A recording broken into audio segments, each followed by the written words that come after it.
भवरोग तुटे भवरोग संचित क्रियमाण भोग ऐसे विठोबाचे नाम उच्चारिता खंडे जन्म वसो न शके पाप वसो न शके पाप जाय त्रिविध तो ताप ऐसे विठोबाचे नाम उच्चारिता खंडे जन्म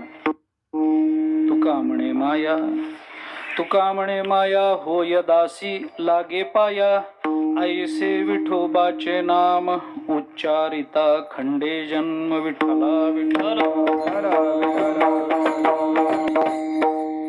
तुटे भवरोग संचित क्रियमाण भोग ऐसे विठोबाचे नाम उच्चारिता खंडे जन्म. जगद्गुरु संत श्रेष्ठ श्री तुकाराम महाराज यांचा अत्यंत प्रसिद्ध अत्यंत महत्वाचा असा अभंग आहे. या अभंगामधून तुकोबारांनी भगवंताच्या नामाचं महात्म्य आपल्याला सांगितलेलं आहे आणि त्या महात्म्याचा परिणाम आपल्या जीवनावर आध्यात्मिक दृष्टीने काय होतो, पारमार्थिक दृष्टीने काय होतो याचा विचार तुकोबाराय प्रस्तुत अभंगामध्ये आपल्याला सांगतात. चालू असणारा श्रीमद भागवत कथा समारोह आणि त्याच्या बरोबरीनं अखंड हरिनाम सप्ताह याचं प्रयोजन याचं निमित्त आपल्या सगळ्यांना ज्ञात आहे.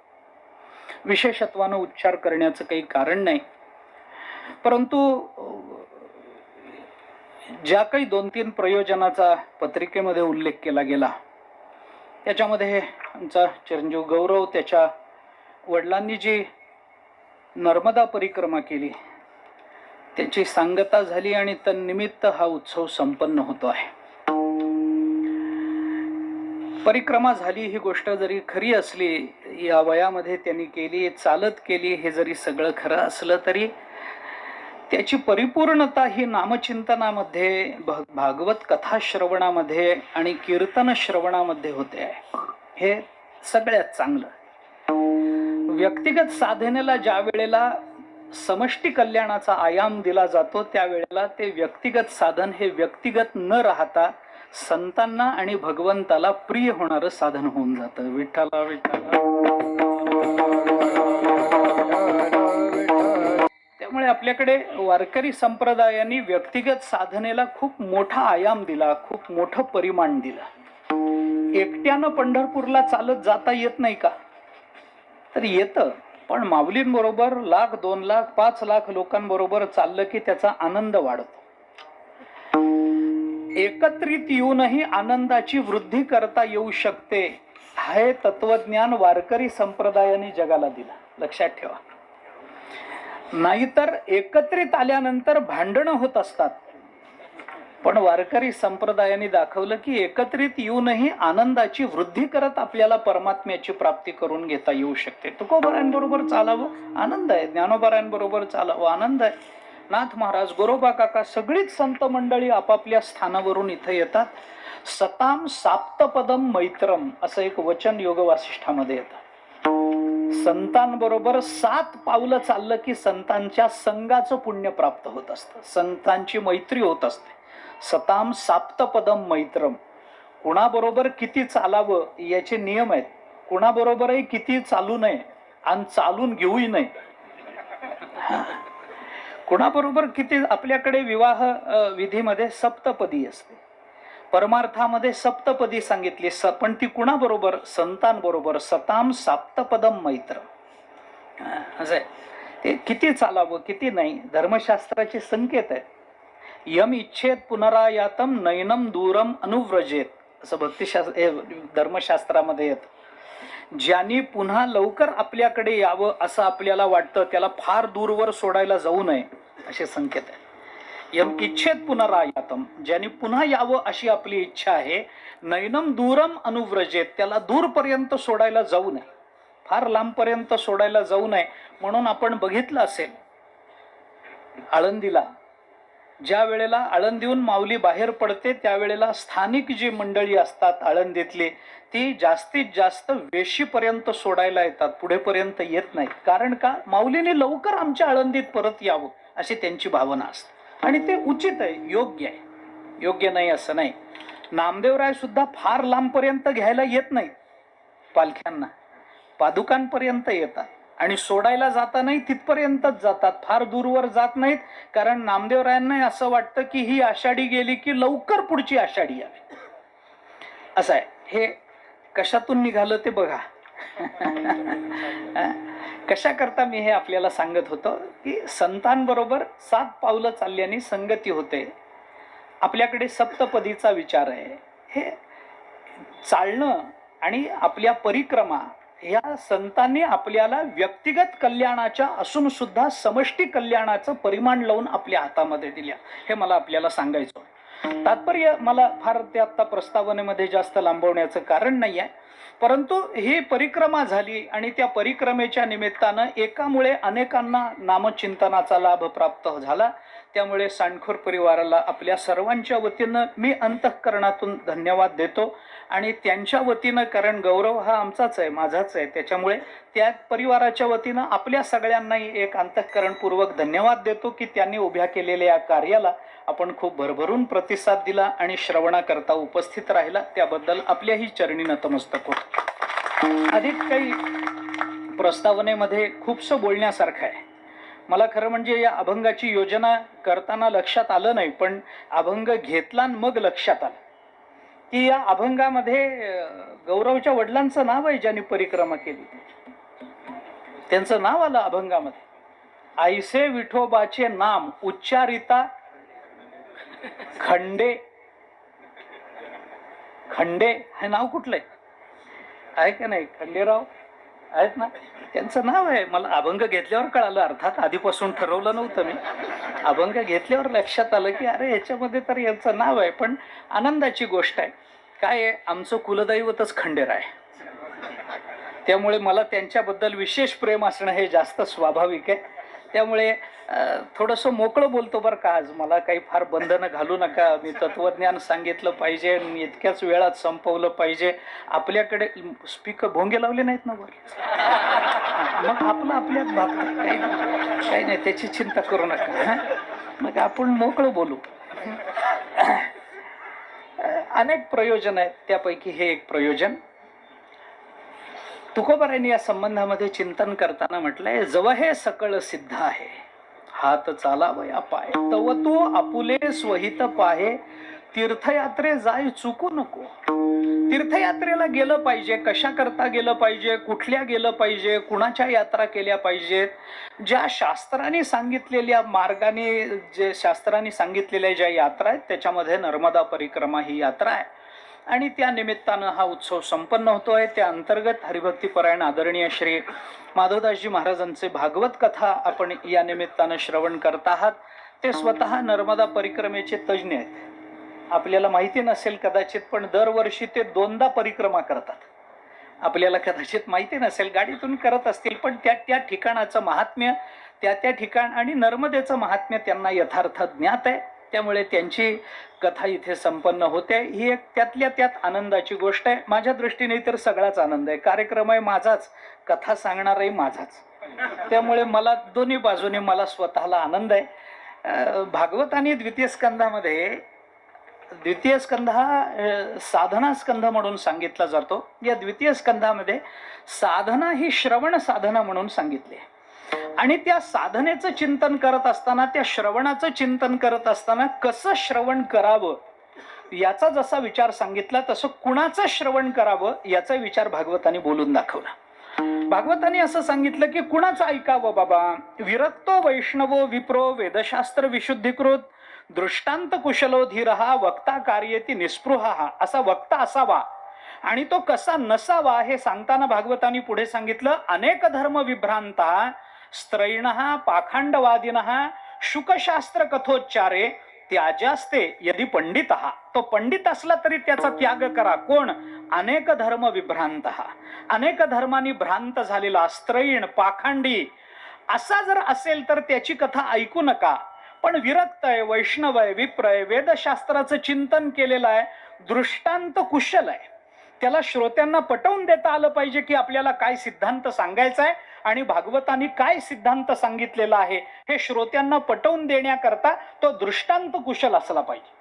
माझ्या भूमिकेतून मला विचाराल तर या जगतामध्ये सगळ्यात मोठा दृष्टांत कुशल वक्ता कोण असेल तर ते ज्ञानोबा आहे. माझ्या दृष्टीने. कारण स्वतः ज्ञानोबारांनी सांगताना सांगितलं, ज्ञानदेव सांगे दृष्टांताची मात. अरे ज्ञानोबारांना ही सगळी लक्षणं बसतात.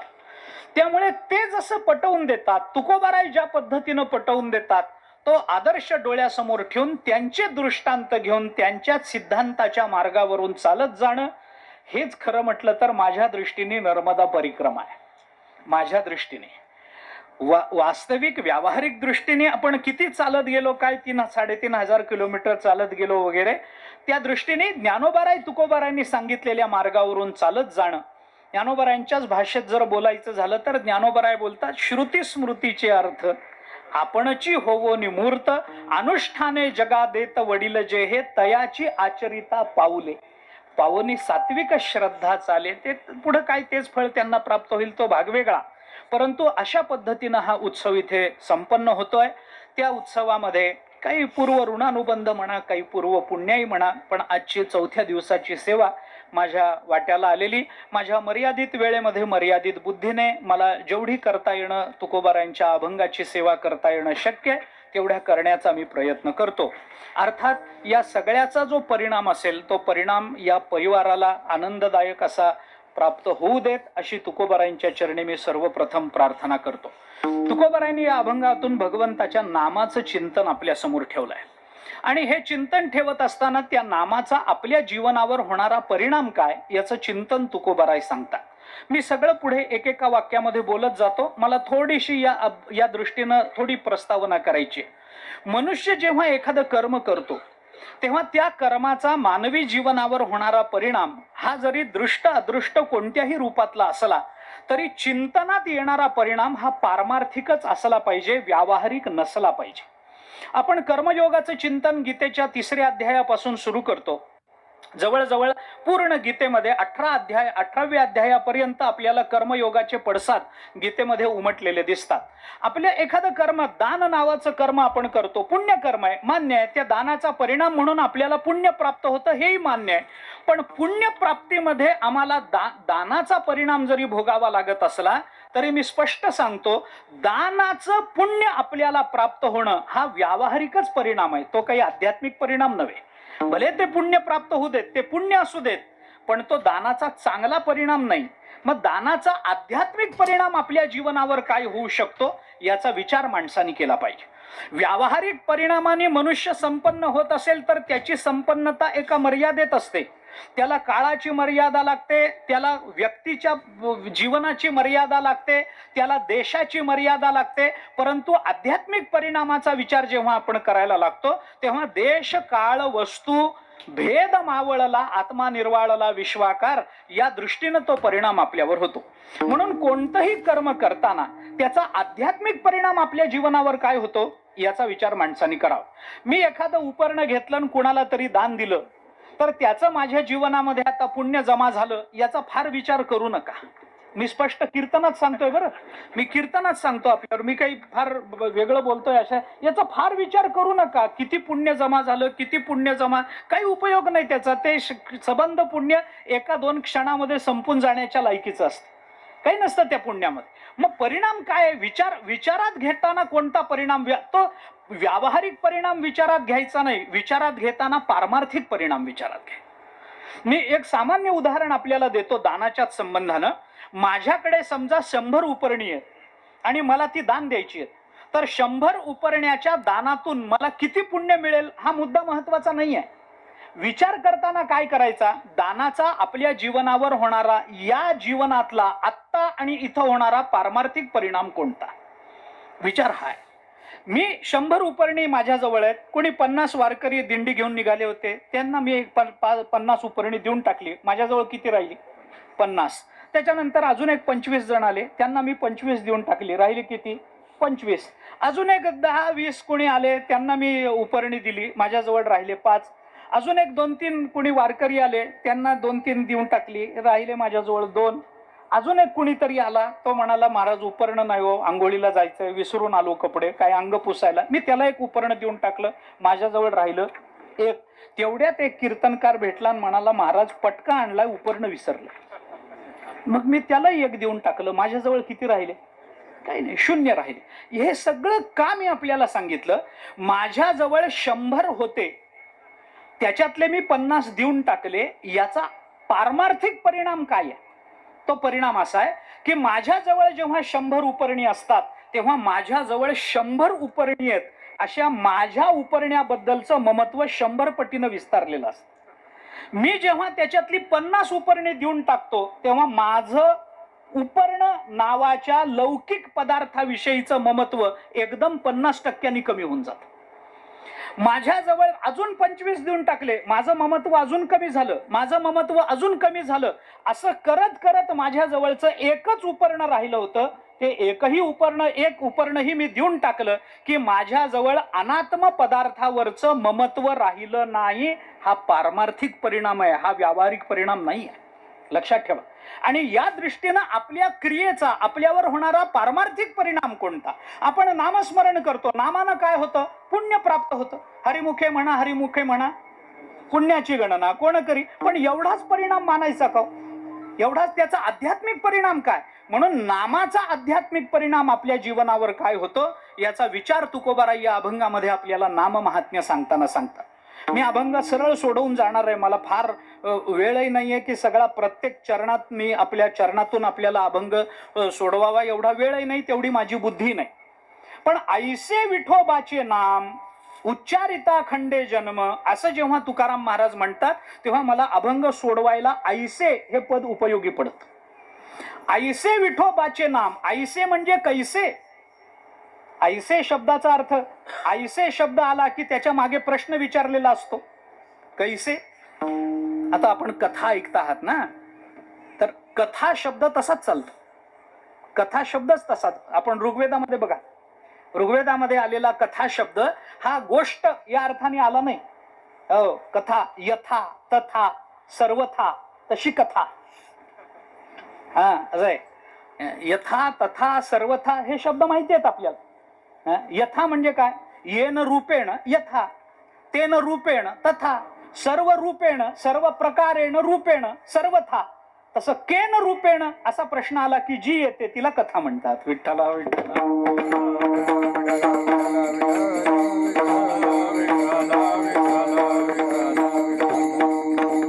काय आहे, कथा उगीच सुरू होत नाही, त्याच्या मागे प्रश्न असावा लागतो. तुम्ही कसं काय हो कीर्तनाला असं म्हणल्यानंतर काय नाही हो, इकडून चाललो होतो ना आलो, याला कथा म्हणत नाही, याला कथा म्हणत नाही. तुम्ही कसं काय कीर्तना? काय झालं, मागच्या महिन्यामध्ये मला गौरव भेटला होता. कुठून सुरू झालं? मागच्या महिन्यामध्ये मला गौरव भेटला होता आणि गौरवने मला पत्रिका देऊन सांगितलं तुम्ही बघा जमताय का. मग काय झालं, आमच्या मुलीच्या सासरी लग्न होतं, मला तिकडं जायचं होतं. मी पुष्कळ विचार करत होतो काय करावं काय करावं. शेवटी 2 दिवसापूर्वी बायको आणले, मी आधी पुढे जाते. हे विचारलंय काय तुम्ही कीर्तनाला कशी काय, आणि तुम्ही सांगताय काय? बायको मला म्हणली तुम्ही इकडे जा. हे काय उत्तर आहे का? नाही ना. पण मागच्या महिन्यात गौरव मला भेटला, तिथून सुरू होतं, त्याला कथा म्हणतात. कथा म्हणजे अशी साधी नाही. तुम्ही कसं काय कीर्तनाला? काय नाही, चाललो होतो ना आलो, ही कथा नाही. मग तुम्ही कसं काय कीर्तनाला म्हणलं की तिथून सांगावं. हा म्हणजे परीक्षित राजा मुक्त कसं काय झाला? काय झालं, ते शौनकांनी 1000 वर्ष चालणारा यज्ञ तिथून पहिल्या स्कंदात तिथून सुरू झालं. मग सूत तिथं गेले आणि मग सुतांना उत्थापन दिलं आणि शौनकांनी विनंती केली, यज्ञामध्ये आम्हाला मोकळा वेळ मिळतो, त्याच्यामध्ये आम्हाला तुम्ही काही सांगाल का? मग सुतांनी भागवत सांग. आता हे तिथून आहे का? परीक्षित राजा मुक्त कसं काय झाला? नामाने झाला. संपलं ना, संपलं ना. पण याला कथा आणि एवढंच सांगायचं असतं तर तुम्ही 7 दिवस कशाला आला असता? आणि हे तरी 7 दिवस व्यासपीठावर 4-4 तास कशाला बसले असतात? परीक्षित राजा कसा मुक्त? नामाने झाला, संपला. नाही, कथा केन रूपेण, कसं काय? ऐसे विठोबाचे नाम, ऐसे ऐसे. मग कैसे, कैसे विठोबाचे नाम? तुकोबारायने त्या या अभंगामध्ये त्या नामाचं महात्म्य सांगितलं. भवरोग तुटे ऐसे विठोबाचे नाम, संचित क्रियमाण प्रारब्ध तुटे ऐसे विठोबाचे नाम. विठोबाचे नाम ऐसे जे उच्चारिता जन्मखंडे ऐसे विठोबाचे नाम. वसो न शके पाप ऐसे विठोबाचे नाम. त्रिविध ताप तो जाय ऐसे विठोबाचे नाम. तुका म्हणे माया दासी होय ऐसे विठोबाचे नाम. तुका म्हणे माया दासी होऊन लागे पाया ऐसे विठोबाचे नाम. विठ्ठला विठ्ठला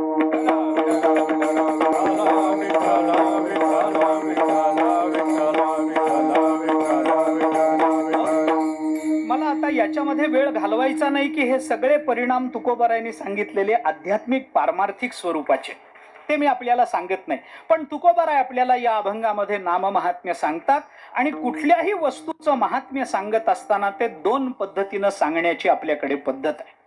दोन पद्धतीनं ते महात्म्य सांगितलं जातं. थोडक्या शब्दामध्ये सांगतो, ज्या वस्तूचं आपल्याला वर्णन करायचंय, वर्ण्य वस्तू जी असते त्या वर्ण्य विषयाचंच वर्णन करणं, या पद्धतीनं एक महात्म्य सांगितलं जातं.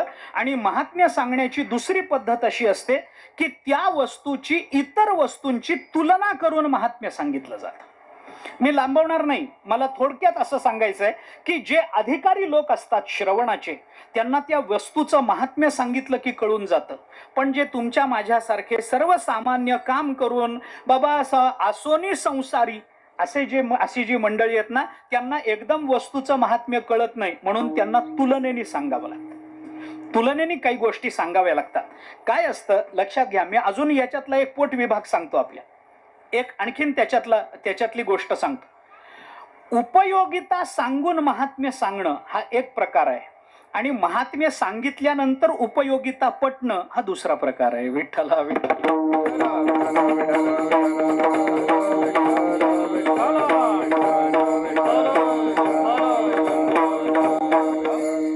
तुम्ही महात्म्य सांगा मग उपयोगिता पटली, श्रेष्ठ प्रतीचा श्रोता आहे. पण उपयोगिता सांगा तर महात्म्य पटतं, हा जरा कनिष्ठ वर्ग आहे. मी आपल्याला उदाहरणानं सांगतो. झाडं लावा, ऑक्सिजन मिळतो. झाडं लावा ना, प्रत्येकाने एक झाड तरी लावलं पाहिजे. शेतात लावा, अंगणात लावा, कुठेही लावा, झाड लावा, झाड लावा, झाड लावा. सरकारही उद्घोष करतं. आपले संत महात्मे वृक्षाची अनेक उदाहरणं देऊन आपल्याला हे सांगत असतात. आपल्याला पटत नाही हो. झाड लावा, झाड लावा, ऑक्सिजन मिळेल सांगितलं तर पटत नाही. झाडाचं महात्म्य सांगून मग त्याची उपयुक्तता म्हणून ऑक्सिजन आहे हे सांगितलं तर पटत नाही. पण ऑक्सिजन लावावा लागला की मग झाडाचं महत्व पटतं, हे आपण आहे. आता परवा होऊन गेलं ना 2 वर्ष, लावावे लागले ना, ऑक्सिजनचं महत्व कळालं ना. सारखं लावून बघत होते, 98, 97, 96, 95, 80, 82 ह्याच्यातच होते हो 2 वर्ष. ऑक्सिजन लेवल उतरली. झाड लावा मग ऑक्सिजन मिळेल, महात्म्य सांगून उपयुक्तता आहे. ऑक्सिजन लावल्यावर झाडाचं महत्व पटणं, ही उपयुक्तता पटल्यानंतर महात्म्य कळणं आहे. विठ्ठला विठ्ठला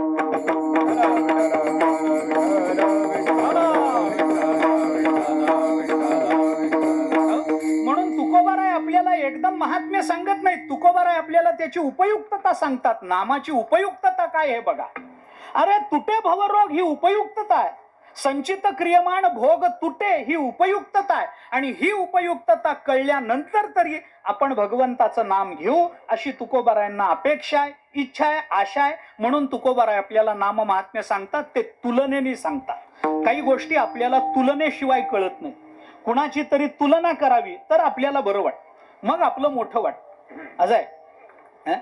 आपलं घर लहान असताना आपल्या घराच्या शेजारी कुणी 2 मजली बांधलं की आपल्याला आपलं उगीच लहान झाल्यासारखं वाटतं की भिंती जवळ आल्या काय, जमिनीत गेलं का एखादी खोली नाही हो, आहे तेवढंच आहे. पण त्याचं 2 मजली झाल्यामुळे माझं लहान झालं की नाही. काही तुलना केल्याशिवाय आपल्याला कळत नाही. तसं जगतातली जी परमात्मा प्राप्तीची आणि मानवी जीवनाची धन्यता करून देणारी जी साधनं आहेत त्या साधनाची तुलना तुकोबाराय या अभंगामध्ये करतात दुसऱ्या बाजूला. कारण कळत नाही तुलनेशिवाय, सामान्य माणसाला पटत नाही. मी उदाहरण देतो. सामान्य आपल्याला एखादा सण असावा, त्या सणाला घरामध्ये पुरणपोळी व्हावी. पुरणपोळी तव्यावर बायको करते, बसावं बसा, झाली पोळी झाली, बसा, पान वाढते, नवराही बसतो. गरम गरम गरम गरम पुरणाची पोळी, तूप सोडलेली, खरपूस भाजलेली उत्तम पुरणाची पोळी केली, पानात वाढते, तुपाची धार वरून, अजून काय आमरसाची वाटी. आता काय रात्रीची वेळ आहे, बस काय सगळं ताट सज्ज. पुरणपोळी वाढल्याबरोबर बायको म्हणते कशी झाली? अरे तर खाऊ तरी दे त्याला, एखादा घास तरी खाऊ दे त्याला, कळू तरी देच कशी झाली, चव कशी झाली. पण तिला उत्सुकता, कशी झाली कशी झाली कशी झाली? अगं खाल्ली नाही अजून, खा बरं पटकन, सांगा कशी झाली. आता इतकी तव्यावरून आली पानामध्ये, कशी खाईल तो तरी? त्या माणूस आहे ना शेवटी, म्हणजे असं बायको तरी समजते अजून की खायला त्याला जरा वेळ लागेल, फुंकर विंकर मारावी लागेल घासावर थोडं. बरं ते पुरण असं तापलेलं असतं महाराज, ते चटका देतं, लवकर थंड होत नाही, ते काही त्याला खात आहे. कशी झाली? खाल्ली नाही, बघा बघा. मग तो तोडायचा प्रयत्न करतो, 2 वेळाला वाफ लागते हाताला, फू फू फू फू करतो. ते फू करायला हात तोंडाजवळ नेला, किती विचारते कशी झाली? अगं खाल्लं नाही, फुंकर मारली हाताला, थांब जरा खाऊ दे, कशी झाली कशी झाली कशी झाली? ऐकतच नाही, कशी झाली? शेवटी कसं बसतो, एखादा घास तोंडात टाकतो, ते गरम गरम पुरण टाळूला चिकटून जात. त्याला काही कळत नाही, सुधरत नाही, अंगाला घाम, आणि ती विचारते कशी झाली? तो हा हू चालू असतं. अगं थांब थांब थांब, खाऊ दे. जिभेवर पडल्याशिवाय चव कळेल का? टाळूला चव कळत नाही. चवीचं इंद्रिय रसनेंद्रिय जीभ आहे, जिभेवर पडावं लागतं. नाही नाही नाही. मग शेवटी तो फुंकर मारतो, काहीतरी करतो, खातो. चव कळाली किती विचार कशी झाली? मग तो म्हणतो एकदम छान, फार सुंदर पुरणपोळी झाली, फार छान झाली, मस्त वाटलं. अशी पुरणपोळी आतापर्यंत तू केली नव्हतीस, आज तुझी पुरणपोळी जमली बरं, फार छान झाली. आता फार छान झाली एवढ्यावर जिचं समाधान होतं, तिला बायको म्हणतात का? होईल का एवढ्यावर समाधान? कशी झाली? फार छान. नीट सांगा ना. नाही खरंच चांगली झाली. अहो नीट सांगा, काहीतरी खाता उगीच बैल खाल्ल्यासारखं सांगा ना कशी झाली. तो म्हणतो अगं खरंच चांगली झाली बाई, मी तुला खरंच सांगतोय चांगली झाली. नाही नाही, पाहिजे तर अजून एक घ्या, पण नीट चव मला सांगा कशी झाली. पण तो खरंच चांगली झाली. आतापर्यंत तू अनेक वेळेला पुरणपोळी केली, पण इतकी चांगली झाली नव्हती. खरंच चांगली झाली. काय तुला नावं ठेवायला कुठं जागाच नाही या पुरणपोळीमध्ये. साखर प्रमाणात आहे, भाजण प्रमाणात आहे, पुरण प्रमाणात आहे, सगळं तूप प्रमाणात आहे, सगळं उत्तम झालंय. ते नाही नाही, तुम्ही जरा नीट मला सांगा, नीट सांगा. अजून 4 घास खा, मी थांबते, पाहिजे तर अजून तूप घ्या, अजून, पण नीट सांगा. शेवटी सगळी पुरणपोळी खाऊन होते. मग ती कशी झाली? म्हणतो चांगली. नाही नाही, नीट सांगा. मग त्याला कळतं. तो म्हणतो अगं फार छान झाली, नीट सांगा ना. तो म्हणतो अशी पुरणपोळी माझ्या आईची सुद्धा होत नाही. मग तिला समाधान, आता जमलं का बाबा? हे असं का? कारण कुणाशी तरी तुलना केल्याशिवाय आम्हाला कळत नाही महाराज, आम्हाला कळत नाही. ही आमची अडचण आहे. आमच्या जीवनाची तुलना दुसऱ्या बरोबर चालू आहे. बोलू मी आपल्याला, आपण करतो त्या साधनेची तुलना आपण दुसऱ्या बरोबर करतो. याच्याही पुढे देवाची सुद्धा तुलना आपण दुसऱ्या देवांबरोबर करतो. विठ्ठला विठ्ठल.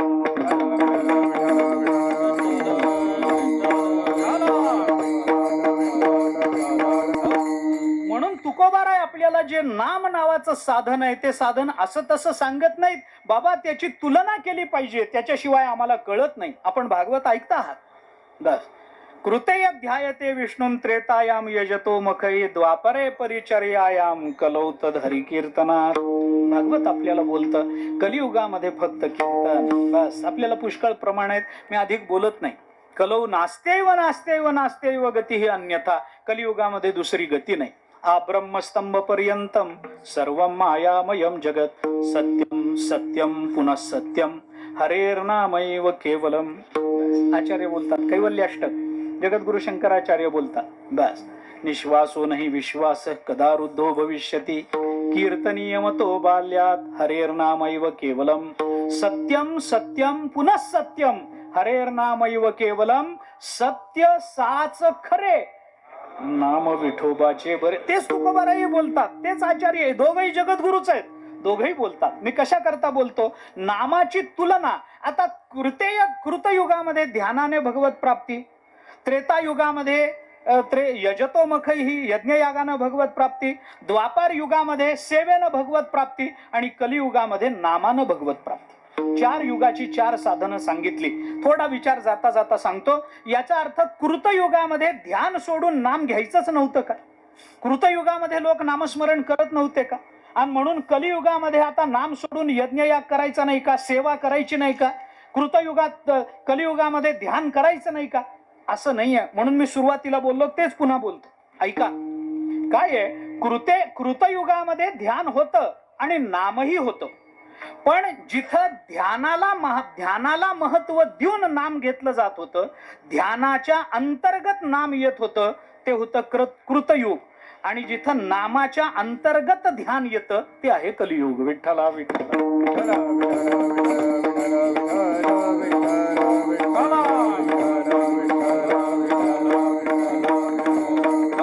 म्हणून तुकोबारायाने आपल्याला या अभंगामध्ये नामाचे आध्यात्मिक परिणाम आपल्या जीवनावर काय होतात याचं चिंतन सांगितलं. ते जास्त महत्वाचं.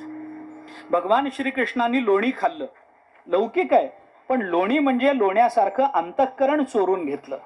लोणी खाल्लं म्हणजे आणखीन काय केलं, सार कसं काढून घेतलं वगैरे वगैरे, हे आध्यात्मिक परिणाम आहेत त्याचं चिंतन करता आलं पाहिजे. तुकोबाराय ते आपल्याला सांगतात की नामाचा परिणाम आपल्या जीवनावर काय होतो. तुकोबारायांनी जी कारण परंपरा आपल्या समोर उभी केली आहे, जी परिणामाची परंपरा उभी केली आहे, त्याच्यातल्या सगळ्या परिणामाचं मला चिंतन आता करायचं नाहीये. मला फक्त सामान्यत्वानं पहिल्याच चरणाविषयी विशेषत्वानं बोलायचंय. तुकोबाराय म्हणतात नाम महत्वाचं, ही गोष्ट खरी आहे. विठोबाच्या नामाचा आमच्या जीवनावर परिणाम होतो, ही गोष्ट खरी आहे. पण काय परिणाम होतो? तुकोबाराय म्हणतात जो परिणाम इतर साधनांनी साधला जात नाही तो परिणाम या नामाने होतो.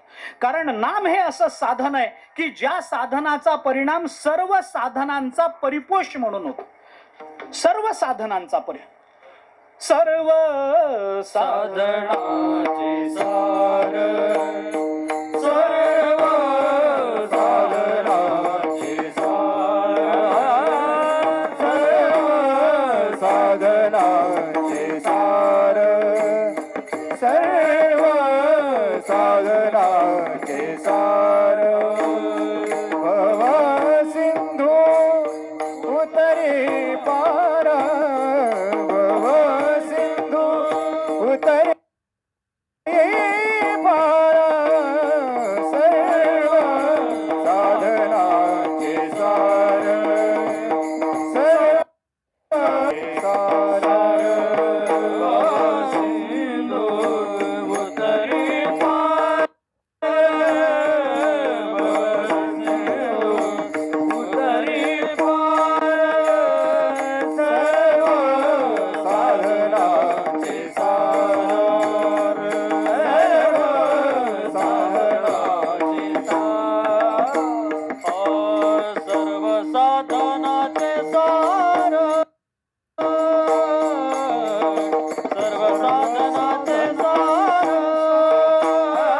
साधनाचे सार, सर्व साधनाचे सार,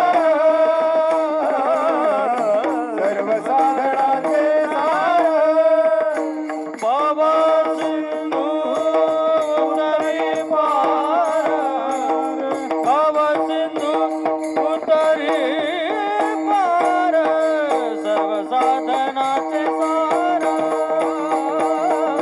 सर्व साधनाचे सार, सिंधू उतरे पार, बाबा सिंधू उतरे पार, सर्व साधनाचे सार, सर्व साधनाचे सार. तुकोबाराय बोलतात सर्व साधनाचं सार म्हणजे ही भक्ती आहे, हे नामचिंतन आहे. आणि या नामाचा परिणाम आपल्या जीवनावर काय होतो याचं चिंतन तुकोबाराय सांगतात. उच्चारिता खंडे जन्म, काय होतं या साधनाचा परिणाम? इतर साधन हे करू शकत नाही. ज्ञानाची मर्यादा आहे, कर्माची मर्यादा आहे. आपण नेहमी सांगतो अंतःकरण शुद्धीच्या पलीकडे कर्म नेत नाही. मनशुद्धीचा मार्गी जै विजयी व्हावे वेगी, तै कर्म सबळा लागी, आळसू न कीजे. ज्ञानोबाराय बोलतात बस कर्माचा परिणाम तेवढाच आहे, कर्मात आळस करू नका बाबा, कारण मनशुद्धीचा मार्ग मोकळा करणारं एवढं एकमेव साधन आहे.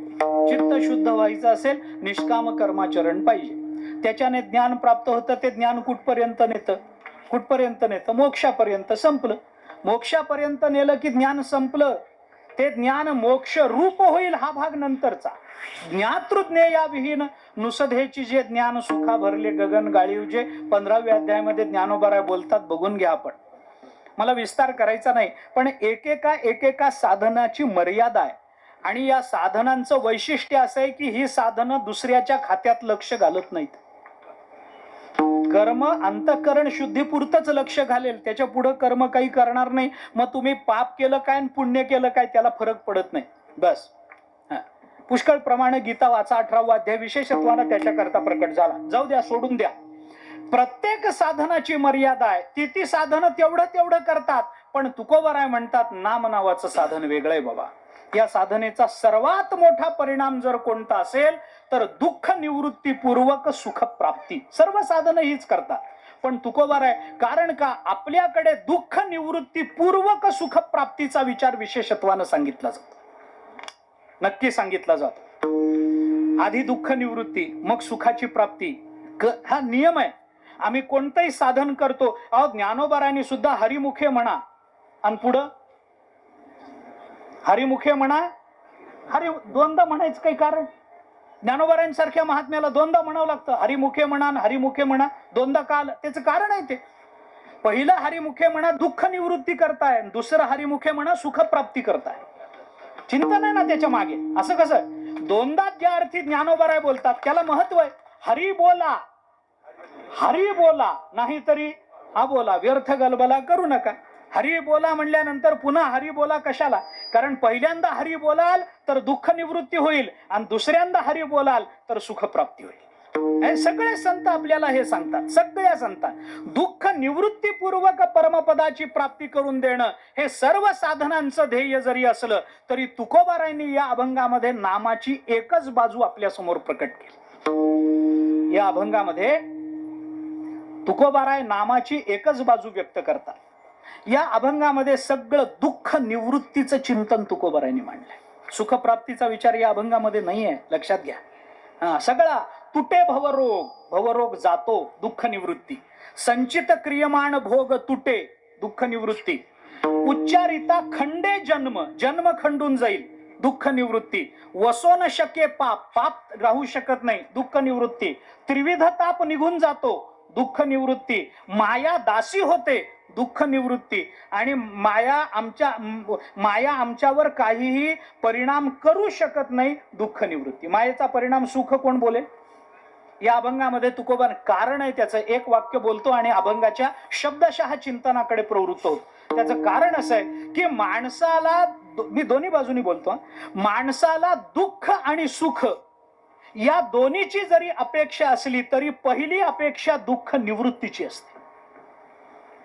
ऐका, मी आपल्याला साधं बोलतो. आपल्याकडे वैदिक मंगलाचरणामध्ये सुद्धा आधी आणि नंतर या दोन्हीमध्ये फरक आहे. मी आता ते सांगत नाही, मंगलाचरणाचा विचार सांगत नाही. मी आपल्याला थोडं पुढचं बोलतो, सामान्य उदाहरण सांगतो. दुःख निवृत्ती केल्याशिवाय सुख प्राप्ती होईल का? दुःख निवृत्ती केल्याशिवाय सुख. कारण का? एक सामान्य नियम असा आहे, थोडं जरी दुःख राहिलं तरी ते राहिलेलं दुःख आलेल्या सुखाला नीट भोगू देत नाही. दशरथाला काय कमी होतं? अयोध्येसारखी नगरी, एक नाही दोन नाही, किती राण्या. वाचा ना वाल्मिकी रामायण. नाथ महाराजांनी सांगितलंय, रावणाचंही सांगितलंय, दशरथाचंही सांगितलंय. एवढ्या राण्या, सगळी अनुकूलता, कमी काहीच नाही, तरी पोरग नाही, पोटाला संतती नाही, रडावं लागलंच की नाही. तेवढं एक पोटी संतती नाही, एवढं दुःख त्या दशरथ राजाला असलेल्या सगळ्या अयोध्येचं सुख भोगू देत नव्हतं. मी कुणाचं सांगतो? तुमचं माझं नाही. कुणाचं सांगतो? दशरथाचं नाही, देवाच्या बापाचं सांगतो. सुख नव्हतं ना महाराज, सुख नव्हतं ना, काही लागत नाही हो दुःख. मी उदाहरण देत असतो, घागरभर दुधाला विरजण लावायला घागरभर दही लागतं का? नाही हो, चमचाभर पुरतं. आमचं तसंच आहे, आमचं तेच चालू आहे हो. चमचाभर दुःख आलं की घागरभर सुखाला विरजण लागलं म्हणून समजा. 99% सुख माणसाच्या जीवनात असेल आणि 1% दुःख असेल तर ते 1% दुःख 99% सुखावर पाणी टाकतं. ऐका नाही सांगा. जाऊ द्या, दशरथाला तरी पोरग नव्हतं, रावणाला काय कमी होत सांग, काय कमी होतं? सोन्याची लंका, हो, तांब्या पितळ्याची तर गणती नाही, सोन्याची किती? 7 कोटी. एक नाही, दोन नाही, तुकोबारांनी हिशोब दिलाय सगळा. शुद्ध कांचनाची 7 कोटी, 7 कोटी घर लंकेमध्ये सोन्याची होती म्हणतात तुकोबारा. एवढं ऐश्वर. शनी पायाखाली पालथा पडलाय, दुःख व्हायचं कामच नाही. सगळे देव यांच्या बंदीखान्यात आहेत. आयुष्य कमी नाही, सत्ता कमी नाही, ऐश्वर्य कमी नाही. बायको म्हणाल तर एक नाही, नाथ महाराज म्हणाले 80 सहस्त्र नारी. कोण मोजायला गेलो होतं देव जाणे. 80,000 बायका. जुन्या लोकांना नादच फार हो, काय पिढा आहे हे मला कळत नाही. 80,000 बायका काय असं? मी एका ठिकाणी कीर्तनात सांगितलं होतं, काल्याचं कीर्तन झालं, मी सांगितलं रावणाला 80,000 होतं म्हणून, आणि असं झाडाखाली बसलो होतो आम्ही. घाम, उन्हाचं कीर्तन झालं, घाम आला, सावलीला बसवा, झाडाखाली वाऱ्याला बसलो होतो. एक गृहस्थ आले, ते म्हणले महाराज एक शंका आहे. मला फार भीती वाटते अशा श्रोत्याची, कुठलं काय विचारतील काय.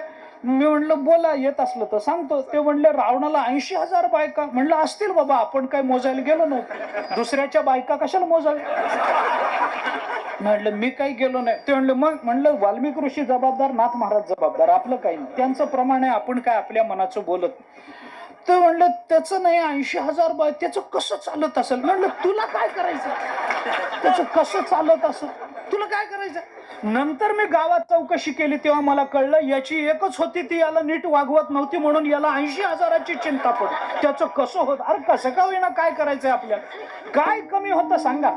80, बर संतती नाही म्हणावं तर 80,000 बायकाला, प्रत्येक बायकोला 10-10 मुलं, 1-1 मुलगी. घरी जाऊन रात्री गणित करायचं, इथं नाही, मला वेळच नाही थांबायला.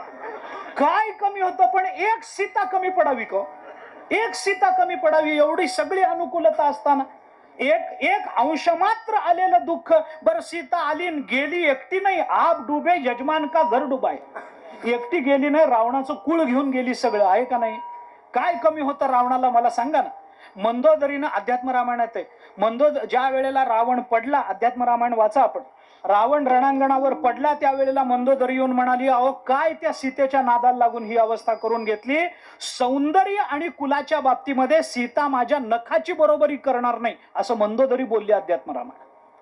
सौंदर्य मंदोदरीचं इतकं, सीता नखाची बरोबरी करू शकत नाही, पण त्या सीतेवर मन गेलं. आता काय व्हायचं ते झालंच. मी कोणाचं सांगतो? तुमचं माझं सांगत नाही. शुद्ध कांचनाची 7 कोटी आहे, अंगठी वळ नाही. 7 कोटी घर ज्याच्या गावामध्ये सोन्याची होती, नगरामध्ये, त्याला थोडं दुःख, अल्प दुःख. म्हणून मानवी जीवनातल्या तत्वज्ञानाचं चिंतन करताना तत्वज्ञान नेहमी दुःख निवृत्ती पूर्वक सुखाचा विचार सांगतं. नुसत्या दुःख निवृत्तीचा सांगत नाही, आणि नुसत्या आनंदाबाबतीचा विचार तत्वज्ञान बोलत नाही. तत्वज्ञान बोलताना नेहमी दुःख निवृत्ती पूर्वक आनंदाबाबतीचा विचार, कारण राहिलेलं दुःख माणसाला सुख भोगू देत नाही. आणि म्हणून आपल्या जीवनाची यशस्वीता ही सुद्धा आधी दुःख निवृत्ती आणि मग सुख प्राप्ती अशीच आहे. तसाच क्रम लावावा लागतो.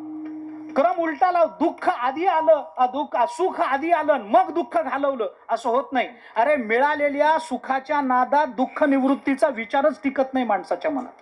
इतका तो सुख भोगामध्ये लुप्त होऊन जातो, इतका तो सुख लोलूप आहे.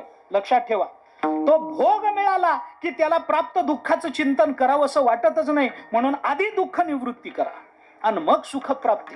लक्षात घ्या. अहो मी साधं उदाहरण घरातलं देतो ना. आपल्याला घरामध्ये पाहुणे येणार असतात, मुलीला बघायला येणार. बैठक आवरतात की नाही घरातले लोक? घरातली बाई म्हणा, कोणी म्हणा, बैठक आवरतात की नाही? हे बैठक आवरणं म्हणजे काय असतो? बैठक आवरा, बैठक आवरा. बायको सांगते, हो तुम्ही बैठक आवरा बरं, तू बाकीचं मी बघून घेते, सरबताचं पोह्याचं, तुम्ही बैठक आवरा. बैठक आवरा म्हणजे काय असतं? काही नाही, बाहेर पडलेला पसारा कपाटात कोंबायचा. एवढंच असतं. पुन्हा पाहुणे गेल्यावर कपाट उघडलं की सगळं ब्रह्मांड आपल्याच अंगावर. असंच आहे ना. आवरणं म्हणजे काय असतं? काही नाही. मला त्याच्याबद्दलही मला बोलायचं नाही. ज्याची त्याची पद्धत, ज्याची त्याची घरं, ज्याची त्याची कपाट. मला काय करायचंय, मला बोलायचंय असं की बैठक आवरताना दोन गोष्टी विशेषत्वानं केल्या जातात. एक तर तिथली सगळा कचरा तिथला काढला जातो आणि नंतर एक स्वच्छ त्याच्यावर गालीच्या वगैरे काहीतरी टाकला जातो. एवढंच आहे की नाही? पाहुणे येणार, बाबा स्वच्छ करा, सगळा कचरा काढून टाका, एक गालीच्या टाका छानपैकी, पाहुणे येतील बसतील. मला सांगा याच्यातला क्रम काय हो नेमका? आधी झाडून घ्यावं मग गालीच्या टाकावं. तुम्ही काय करता? म्हणजे झाडताना घरात झाडत चला, काही नाही. बायकोला मदत केल्याने काही पाप लागत नाही, करत जावी मदत. बायको नाही आपल्याला पोळ्या करायला मदत करत. आपण थोडी मदत केली तिला तर काय बिघड? काही नाही, करायची मदत थोडी थोडी, काही नाही. तुम्ही घर झाडताना काय तुमची पद्धत काय आहे? आधी गालीच्या टाकून मग झाडता का आधी झाडून घेऊन मग गालीच्या टाकता? काय करता? बरं जाऊ द्या, तुमची बायको काय करते? हा आता सांगा. आता मोकळं वाटलं जरा. आपण कसं सांगायचं, कीर्तनात कसं सांगायचं नका सांगू. बायको काय करते बायकांना विचारा. काय करता आई तुम्ही? आधी झाडून घेऊन मग गालीच्या टाकता का आधी गालीच्या टाकून वरून झाडून घेता? आधी झाडून घेता आणि मग गालीच्या टाकता. का बाबा? कारण झाडून न घेता गालीच्या टाकला तर कचरा पाहुण्याला बसू देत नाही. होतं की नाही असं? मग आधी काय करावं लागतं? सगळा कचरा काढून टाकावा लागतो आणि मग स्वच्छ गालीच्या टाकावा लागतो. कचरा काढून टाकणं ही दुःख निवृत्ती आहे आणि गालीच्या टाकणं ही सुख प्राप्ती आहे. लक्षात ठेवा, मी सोपं बोलतो. आपल्या जीवनातल्या साध्या गोष्टी सुद्धा तत्वज्ञानावर आधारित आहेत. आपण त्याच्या खालचं तत्वज्ञान शोधत नाही. ज्ञानेश्वरी त्याच्या करताय, गाथा त्याच्या करताय. प्रपंच सोडण्याकरता गाथा नाही आहे. लक्षात ठेवा, मी जाहीर सांगतो आज आपल्याला, आपल्या संसाराचा त्याग करण्याकरता हरिपाठ ज्ञानेश्वरी म्हणू नका, वाचू नका. त्याच प्रपंचातल्या तत्वज्ञानाच्या अधिकरणाच्या शोधाकरता ते करायचंय चिंतन. आपल्याला गाथा वाचायचा आपल्या सहज जीवनातलं तत्वज्ञान शोधता यावं याच्याकरता. कुठं ब्रह्मन कुठं माया, कुणाला काय करायचंय? झाडून काढणं गालीच्या घालणं, बस संपलं. हेच तत्वज्ञान आहे हो. तत्वज्ञान दुसरं काही नाही. झाडून आधी काढा म्हणजे सगळं दुःख आधी, घाण आधी बाजूला काढून टाका, मग तुम्हाला सुख भोगायला वाव राहील. म्हणून जर पहिलं पाऊल दुःख निवृत्तीचं असेल तर तुकोबाराय म्हणतात सुखप्राप्तीचा विचार, भगवन नामानं प्राप्त होणाऱ्या सुखाचा विचार नंतर बोलतो. आधी भगवन नामानं दुःख निवृत्ती काय होते याचा विचार प्रस्तुत अभंगात आहे. पहिल्या चरणात विशेषत्व. तूटे भवरोग तूटे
नामाचा परिणाम. तुटे भवरोग संचित क्रियमाण भोग. संचित क्रियमाण भोग तुटे आणि भवरोग तुटे दोन्ही घ्या, किंवा संचित क्रियमाण भोग रूपी भवरोग तुटे असाही अर्थ करा. दोन्ही मला चालणार आहे, दोन्ही सिद्धांतामध्ये बसतात.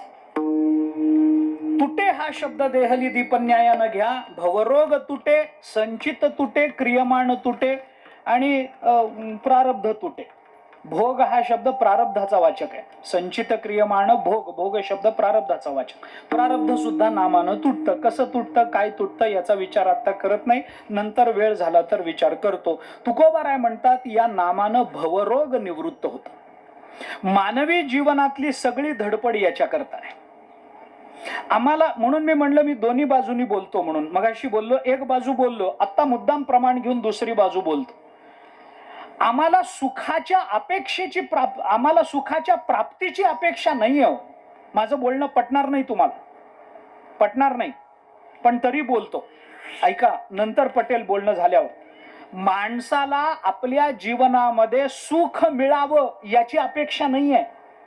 मी तात्विक बोलतोय आता, म्हणून मी दुसरी बाजू म्हणालो. सुखाच्या प्राप्तीची आपल्याला अपेक्षा नाही, आपल्याला अपेक्षा दुःख निवृत्तीची.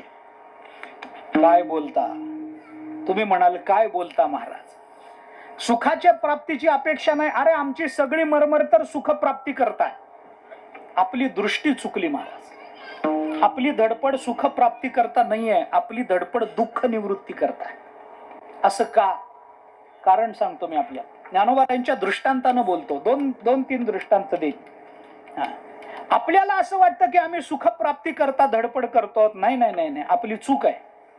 आपण सुख प्राप्ती करता धडपड करत नाही, आपण दुःख निवृत्ती करता धडपड करतो. असं का?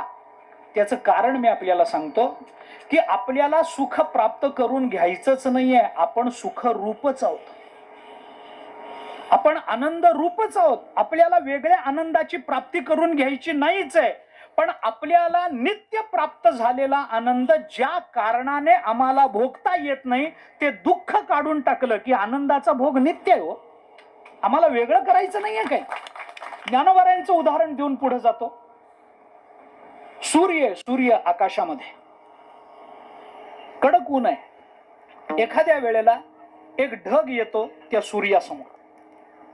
ढग आला की काय होतं, ऊन आडलं, आपल्याला वाटतं आभाळ आलं, मळभ आलं. ढगांनी सूर्याचा प्रकाश अडवला, तेवढीच सावली आल्यासारखं. माऊलीच्या सोहळ्यात फार समाधान वाटतं असं झालं की चालताना उन्हात, त्याच्यातही सासवडचा घाट असावा, कडक ऊन असावं, ढग यावा, बस बस आला शीतळ शांतीचा वारा, तेने सुख झाले या शरीरात, झालं असं होऊन जातं, फार समाधान मिळतं. सूर्यासमोर एखादा ढग येतो, तो ढग आला की आपल्याला बरं वाटतं एकदम. सूर्याचा कडक ऊन कडाका नको वाटतो, ढग येतो थोडा वेळ बरं वाटतं. थोड्या वेळाने वारा सुटतो.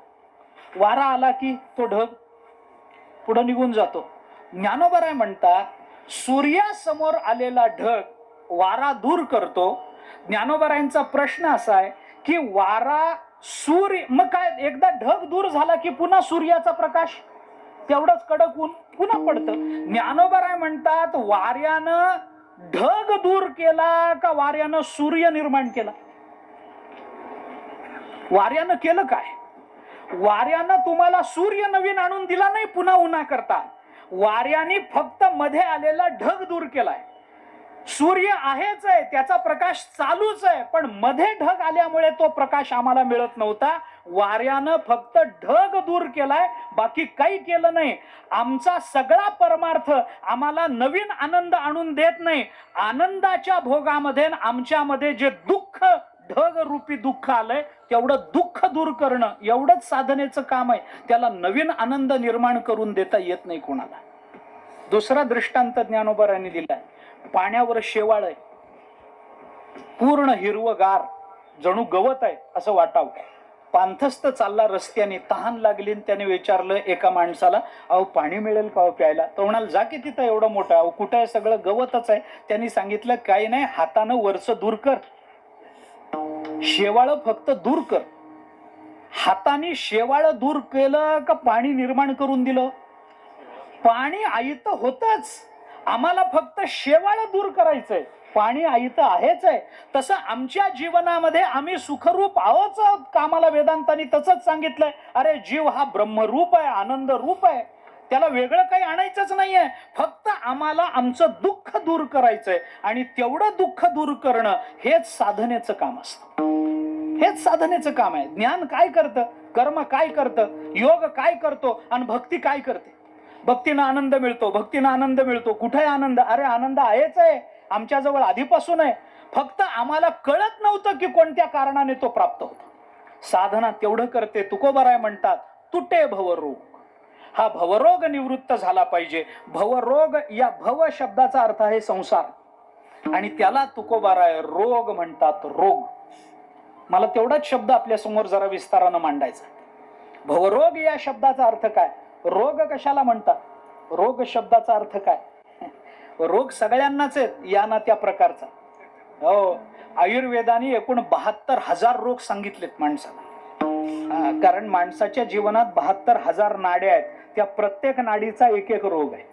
असे मला आयुर्वेदातलं कळत नाही. मी काही तज्ज्ञ नव्हे, डॉक्टर नव्हे, वैद्य नव्हे. कुणी असेल, माझं चुकत असेल तर सांगा. मी प्रमाण काढून देतो तुम्हाला सुश्रुतातून. सुश्रुत संहिता मी बघून आलो नाही असं नाही. मी काही, मला कळत नाही औषध योजना काय, पण वाचलेलं मी सांगू शकतो. आपले कुठं आहे त्याचा संदर्भ देऊ शकतो. 72,000 रोग होऊ शकतात. अरे इतके रोग! अरे हा या नामाचा परिणाम हा भवरोग तुटून जातो. भवरोगा ऐसे जाय आणि काय क्षुल्लक आहे. बाकीचे रोग या रोगासमोर क्षुल्लक आहे. तो बाकीच्या रोगाचं भले कॅन्सर असेल बाकी कोणता रोग असेल, अरे या भवरोगासमोर बाकीचे रोग तुच्छ आहेत. बाकीच्या रोगामध्ये भवरोगामध्ये काय अंतर आहे सांगू? एका वाक्यामध्ये, मला अडकायचं नाही याच्यात पण सांगतो. एका वाक्यात सांगतो. बाकीचे रोग वेगळे आणि भवरोग वेगळा. काय फरक आहे? बाकीचे रोग जन्माला आल्यानंतर होतात आणि भवरोग झाल्यामुळे मनुष्य जन्माला येतो. विठ्ठला विठ्ठला.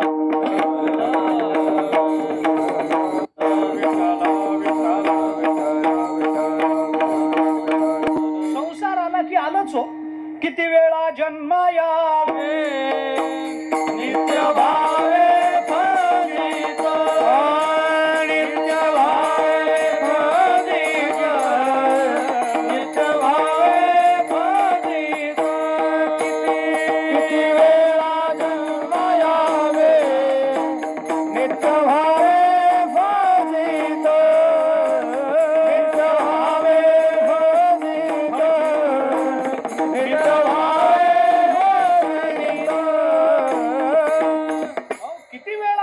यावे नित्य व्हावे फजित. म्हणून जीव भ्याला शरण गेला विठोसी. तुकोबाराय बोलतात जन्म मरण आहेच. अरे भवरोग लागल्यामुळे आम्ही जन्माला येतो आणि जन्माला आल्यामुळे बाकीचे रोग होतात. हा फरक आहे दोन्ही मध्ये.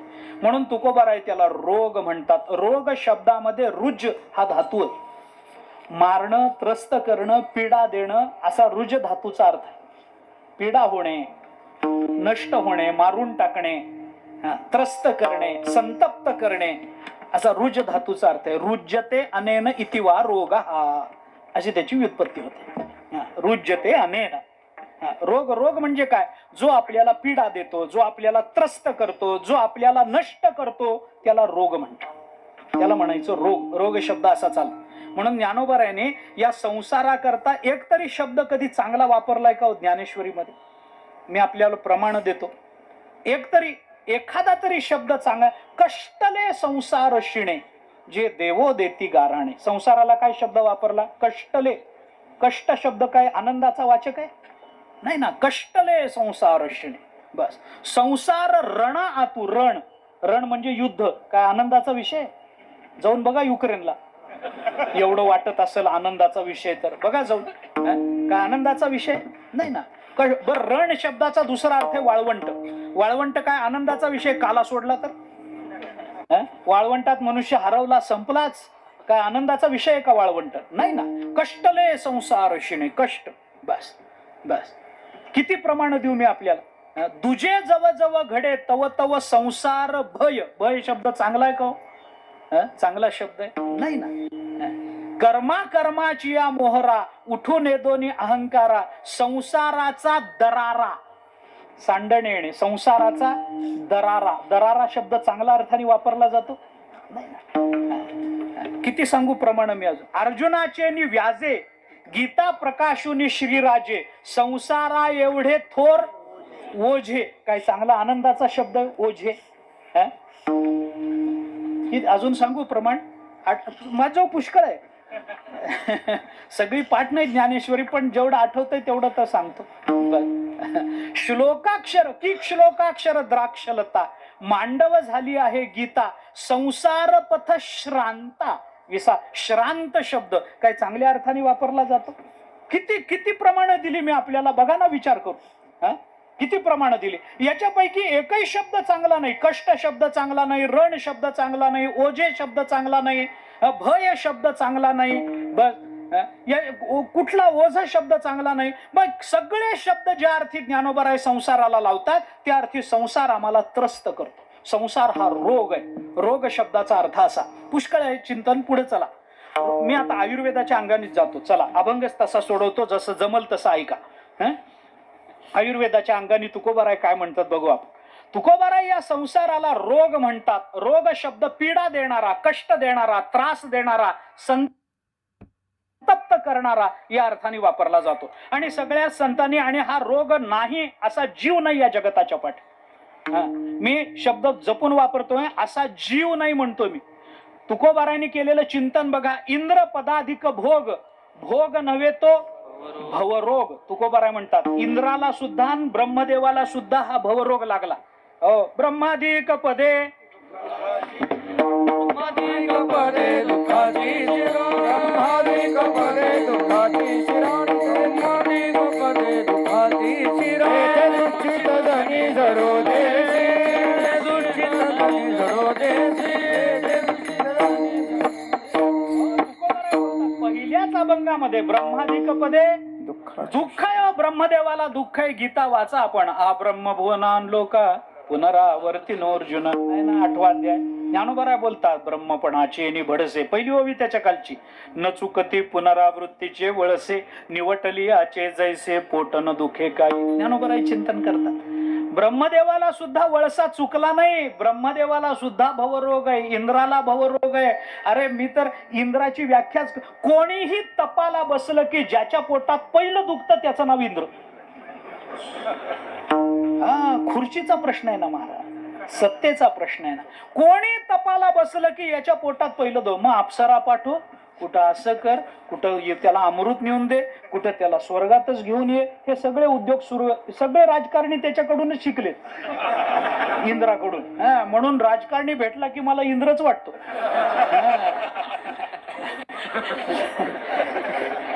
खरंय ते. कारण पुण्याची पावटी सरे येऊ लागत ते माघारे पुन्हा तुमच्या आमच्या मध्येच. पुन्हा कुठे जात नाहीत ते, आपल्यातलेच. आणि शेवटी आपल्यापैकीच कुणाला तरी खांदा द्यावा लागतो. त्याला इलाज नाही. जाऊ द्या, मला बोलायचं नाही. मला उकिरड्यात हात घालायची सवय नाही.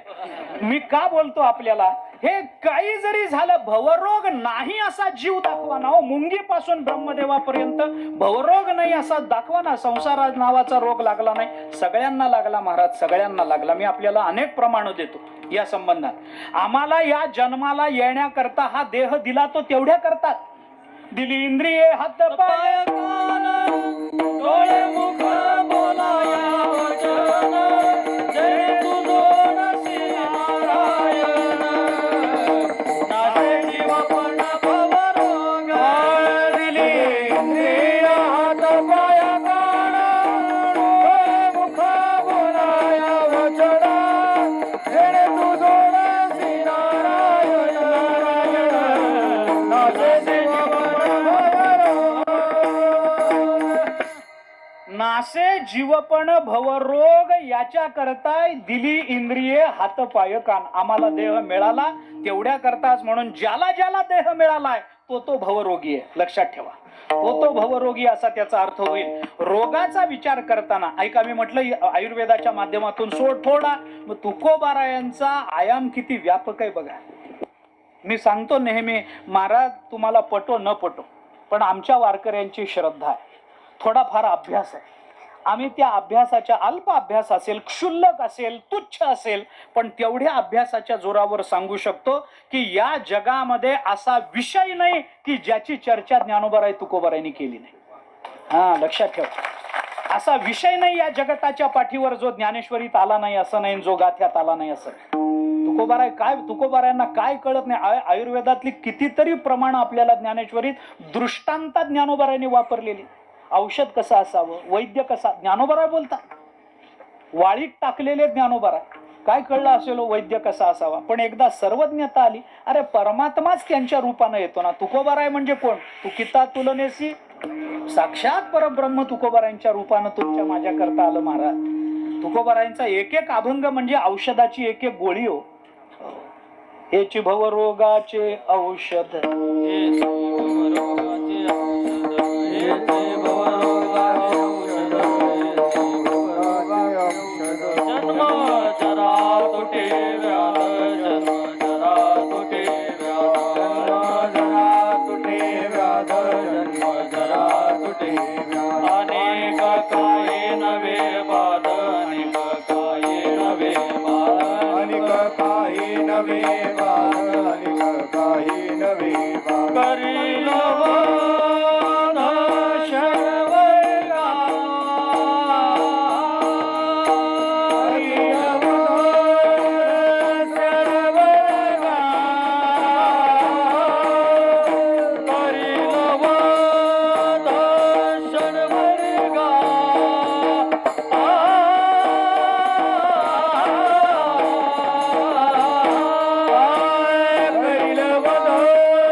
बोलतात नाटाचे अभंग वाचा. आणि हे नाचणं हेच औषध आहे बरं. जे नाचले नाही त्यांना मिळालं नाही डोस, जे नाचले त्यांना बूस्टर.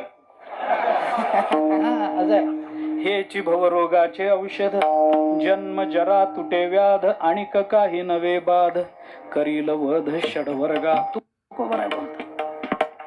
कशा करता मी आपल्याला सांगत होतो की तुकोबाराय बोलतात त्यांचा प्रत्येक अभंग म्हणजे आपल्याला औषधच आहे. म्हणून मी म्हटलं की आयुर्वेदाच्या अंगाने बोलू. आयुर्वेदाच्या दृष्टीने विचार करताना रोगाचे प्रकार 3. ऐका, मला भवरोगाबद्दल बोलायचंय. मी त्यातल्या त्यात जेवढं जमेल तेवढं त्याच्याबरोबर जोडून देण्याचा प्रयत्न करतो. रोगाचे प्रकार 3. काही साध्य रोग आहेत, काही याप्य रोग आहेत, आणि काही असाध्य रोग आहेत. एक चौथा प्रकार सुश्रुताने मानलाय, त्याला रक्तज किंवा कर्मज रोग म्हणतात. त्याचा विचार आता करत नाही. 3 प्रकारचे रोग, एक साध्य रोग, एक याप्य म्हणजे उपशम पावणारा रोग, आणि काही रोग असतात ते असाध्य अशा जातीचे असतात. मी उदाहरण सांगतो एकेका ह्याच्यामध्ये. काही काही रोग हे साध्य रोग असतात. माणसाला ज्वर आला, ताप आला, औषध घेतला, बरा झाला. किंवा एखाद्याला डोकं दुखलं असलं तर, एखाद्याचं डोकं दुखलं की काय, पूर्वीचे लोक काय, आता त्यावेळेला काही क्रोसिन अॅनासिन अमुक तमुक थोडंच होतं. सुंठ घ्यायची, उगाळायची, गरम करायची, कपाळाला लावायची, बस संपलं. थोड्या वेळाने बरं वाटतं माणसाला. करून बघा प्रयोग. मी काय औषधं सांगायला आलो नाही, काही नाही. मी का बोलतो की हे असे रोग आहेत. सर्दी झाली गेली, खोकला झाला गेला, ताप आला होता गेला, डोकं दुखलं गेलं, पोट दुखलं औषध घेतलं बरं झालं. हे साध्य रोग आहेत, म्हणजे जे कमी होऊन जातात. जे रोग निवृत्त होतात ते साध्य रोग आहे. ऐका, काही रोग असतात ते याप्य म्हणजे उपशम पावणारे, त्यांना निवृत्त करायचं नसतं, त्यांना एका मर्यादेपर्यंत आणून दाबून ठेवायचं असतं. जसं मी आता बोललो, एखाद्याला ताप आहे, 102 103 डिग्री ताप आहे, डॉक्टरकडे, डॉक्टर 3 डिग्री, डॉक्टर अहो फार ताप आहे हो, किती आहे, 103 104. मग आता काही नाही, इंजेक्शन द्यावं लागेल, औषध घ्यावं लागेल. इंजेक्शन देतो, 4 गोळ्या बांधून देतो, सकाळी घ्या दुपारी घ्या, 4 दिवसाचा कोर्स करा, हे करा ते करा सांगतो. त्यानंतर मग पुन्हा या, आल्यानंतर तपासतो, हा आता तुमचा ताप गेला. आता मला सांगा, 104 होता तो गेला म्हणजे शून्य झाला काय? नाही. मग शून्य झालं की उचलायचं ना, शून्य झाल्यावर ठेवायचं नाही त्याला. मग त्याला 98 पर्यंत आणून दाबून ठेवावं लागतं. याला उपशम पावणारा. आपल्याला आता डायबिटीस, मधुमेह हा सर्वत्र पसरलेला रोग आहे. खरं तर तो रोग नाहीच आहे. रोगाच्या गणती आयुर्वेदाने मधुमेहाला रोग म्हणलं नाही, लक्षात ठेवा, हा रोग नाही. पण असू दे, मी पुन्हा सांगतो, मी डॉक्टर नाही, मी औषधं सांगायला आलो नाही. मला तुकोबाराय भवरोग का म्हणतात आणि त्या भवरोगाचा प्रकार कोणता एवढंच बोलायचं. तुकोबाराय ज्या अर्थी भवरोग म्हणतात त्या अर्थी त्याच्यात काहीतरी तात्पर्य आहे म्हणून बोलतो. काही मधुमेह आहे, त्याला आता साखर वाढली वाढली वाढली, कमी झाली म्हणजे काय शून्यावर आली काय?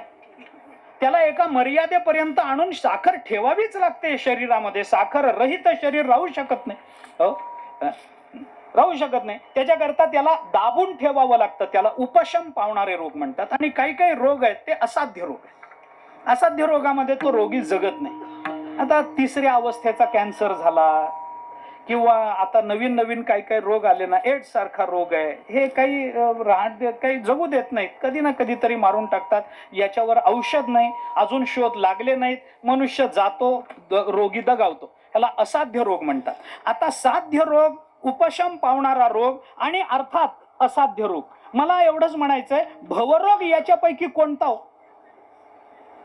भवरोग साध्य आहे का? भवरोग हा उपशम पावणारा आहे का? भवरोग असाध्य आहे? तर मी आपल्याला त्याचं उत्तर लांबवणार नाही, उत्तर देऊन जातो. काय आहे की जे कोणी महात्मे, ज्यांना परमतत्वाचा बोध झाला, ज्यांच्या मुखामध्ये इच्छा नसताना सुद्धा अखंड नामचिंतन आहे, त्यांच्याकरता भवरोग साध्य आहे. जे साधक आहेत त्यांच्याकरता तो उपशम पावणारा आहे, आणि जे अज्ञानी आहेत त्यांच्याकरता असाध्य आहे. विठ्ठला विठ्ठला विठ्ठला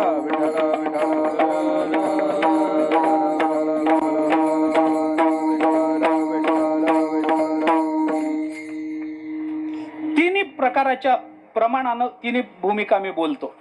जे कोणी आहेत ते जे सिद्ध पुरुष आहेत त्यांच्याकरता अरे हा रोग जाणारच आहे. मुनी मुक्त झाले, भेणे गर्भवासा मुक्त झाले, बस त्यांना आता काही राहिलं नाही. हरी हरी हरी मंत्र हा शिवाचा, म्हणती जे वाचा तया मोक्ष गेला संसार त्यांच्या बाजूने, त्यांच्या बस त्यांना आता त्या संसाराशी काही घेणं देणं राहिलं नाही. दिले संसाराशी पाणी, जिही हरी धरीला मनी, दिले संसाराशी पाणी. पाणी देणं म्हणजे फुलपात्रामध्ये नाही, हा थंडगार पाणी देणं याचा अर्थ अंगठा वाकडा करणं, याला पाणी देणं. अंगठा वाकडा करणं माहितीये का? आता तेही माहित नाही. दशक्रिया घाटावर होते, आता अंगठा वाकडा केला जातो. अंगठा वाकडा करणं म्हणजे काय, ते का करतात हे कुणाला माहित नाही.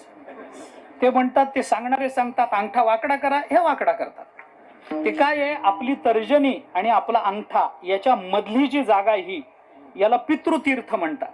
या पितृतीर्थावरून आपल्या पितरांना तीर्थ दिलं पाहिजे, पाणी दिलं पाहिजे, असा दंड काय. अंगठ्याचा काही संबंध नाही त्याच्याशी, या तीर्थाचा संबंध असेल, जे काही असेल ते असेल. परंतु दिले संसाराशी पाणी म्हणजे आता संसाराचा आमचा संबंध राहिला नाही. तुकोबारायांचा अभंग आहे, झाला प्रेत रूप शरीराचा भाव, लक्ष्येला ठाव स्मशानीचा, रडती रात्रंदिवस काम क्रोध माया, म्हणते हाय हाय यमधर्म, वैराग्याच्या शेणी लागल्या शरीरा, ज्ञानाग्नी लागला ब्रह्मत्वेसी, दिली त्यांजे कुळ नाम रूपाशी, शरीर ज्याचे त्याशी समर्पिले, वैराग्याच्या शेणी लागल्या शरीरा, ज्ञानाग्नी लागला ब्रह्मत्वेसी, फिरविला घट कोडीला चरणी महावाक्य ध्वनी बोंब झाली. या सगळ्याचे आध्यात्मिक अर्थ बघा, आता मला सांगायचा नाही विस्तार. परंतु संसाराला पाणी दिलं, बस त्यांना आता हा संसार राहिला नाही. आमच्याकरता संसार नावाची काही गोष्ट राहिली नाही. बस संसार तया गावा गेला साता पांडवा होनी ठाके आघवा मोक्षाचाच. ज्ञानोबराय बोलतात भगवंताच्या मुखातून. अर्जुनाला उपदेश करताना ज्ञानोबराय बोलतात, तरी तयापरी श्री गुरु करीती जै अंगीकारू होवोनी ठाके संसारू मोक्षमय आघवा. त्यांचा संसारच मोक्ष रूप झाला. काही मधला जो वर्ग आहे त्यांच्या करता संसार आहे पण हातात आहे, दाबून ठेवला. हो, संसार आहे त्यांच्या करता, नाही असं, पण दाबून ठेवलाय त्यांच्या करता. संसाराच्या नावे, मी प्रमाण म्हणत नाही देवा, वेळेची मर्यादा म्हणून क्षमा करा मला.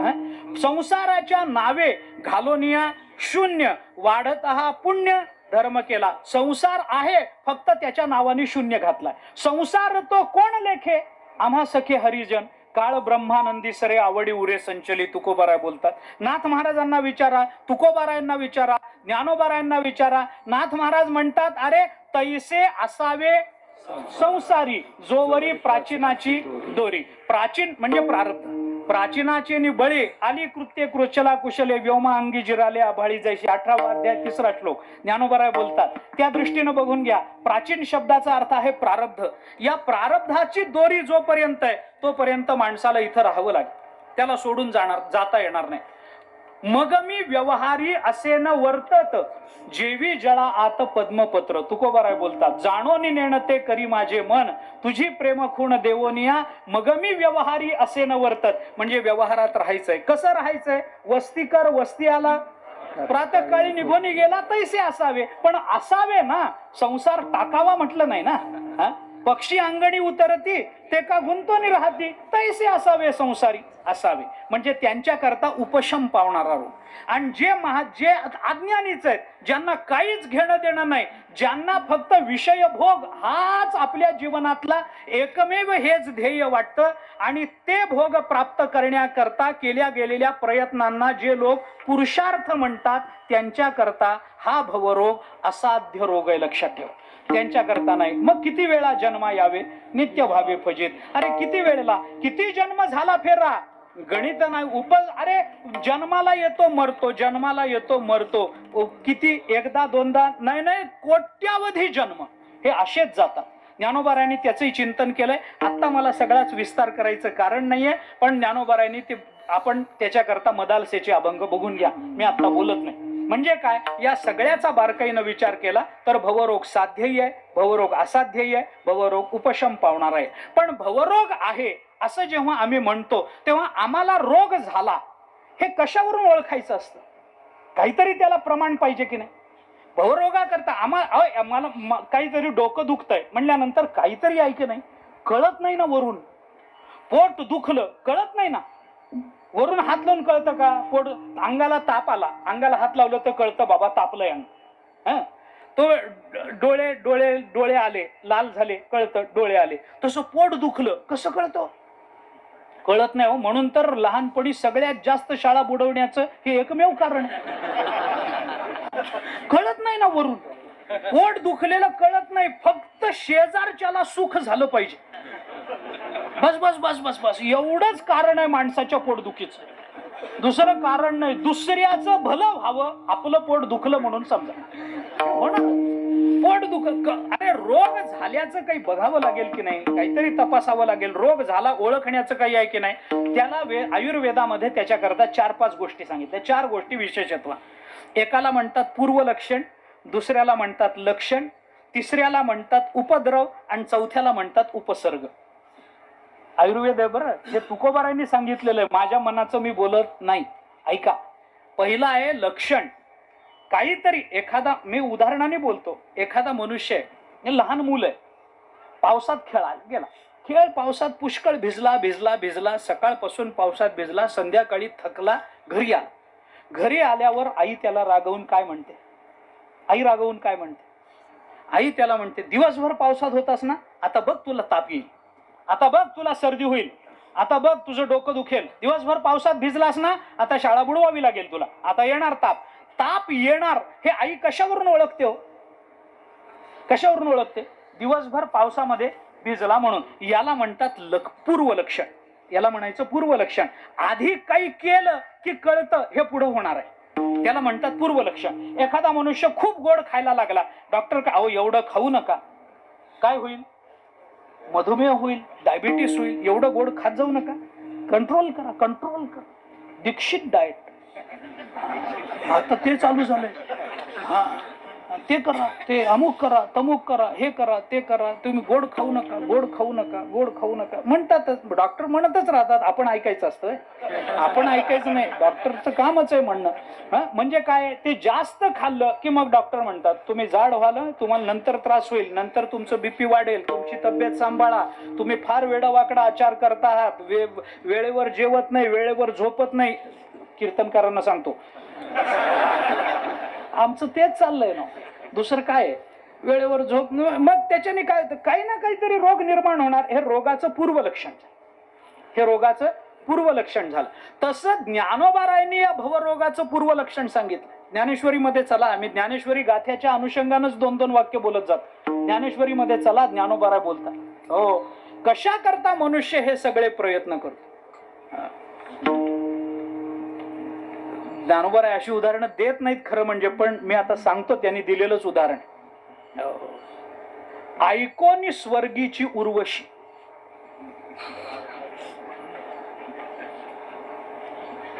ऐकलं का? दृष्टांत ऐका. आता ओवी सांगतो. स्वर्गीची उर्वशी ऐकोनी जेवी माणुसी, वारत्या लाविजती आकाशी यागाची. यज्ञ याग कुठंतरी कीर्तनामध्ये, कुठंतरी पुराणामध्ये, कुठेतरी ग्रंथामध्ये उर्वशीचं वर्णन ऐकतो. कशी मिळलो, कशी मिळल, मोठी अपेक्षा, कशी मिळल, इतकी सुंदर. एक मनुष्य सिनेमाला जाऊन आला आणि घरी आल्यावर सुरू केलं, ती बघ कशी आहे, तू तशी का नाही? कशी असेल ती? पडद्यावरची आहे, ही घरातली आहे. त्याला ती किती सुंदर, ती मिळाल, तशी पाहिजे, तशी पाहिजे. ते 2 वेळेला बायकोने ऐकलं, काय म्हणतात, तू तशी का नाही, तू तशी का. शेवटी बायको कीर्तन प्रवचन ऐकणारी होती. बायको म्हणली, काय म्हणता का, मी सिनेमा बघून आलो, ती किती सुंदर, तू तशी का नाही. बायकोने सांगितलं, मी तशी असते तर तुझ्यासारख्या डांबरी मेनकापड्याच्या वाट्याला आली असते, तू असा म्हणून मी अशी. नाही तर तुला कशाला दिलं असतं, मला एखादा नट बघून मी गेले असते कुठेतरी, तेवढी सुंदर असते तर. माणसाला ते ऐकलं की त्याचा मोह निर्माण होतो, मग त्याला वाटतं ते उर्वशीचं वर्णन ऐकून आता तशी मिळाली पाहिजे. मग काय करावं, मग यज्ञ याग सुरू होतात घरामध्ये. अशा कारणाने यज्ञ याग सुरू झाले की समजावं भवरोग होणार आहे. विठ्ठला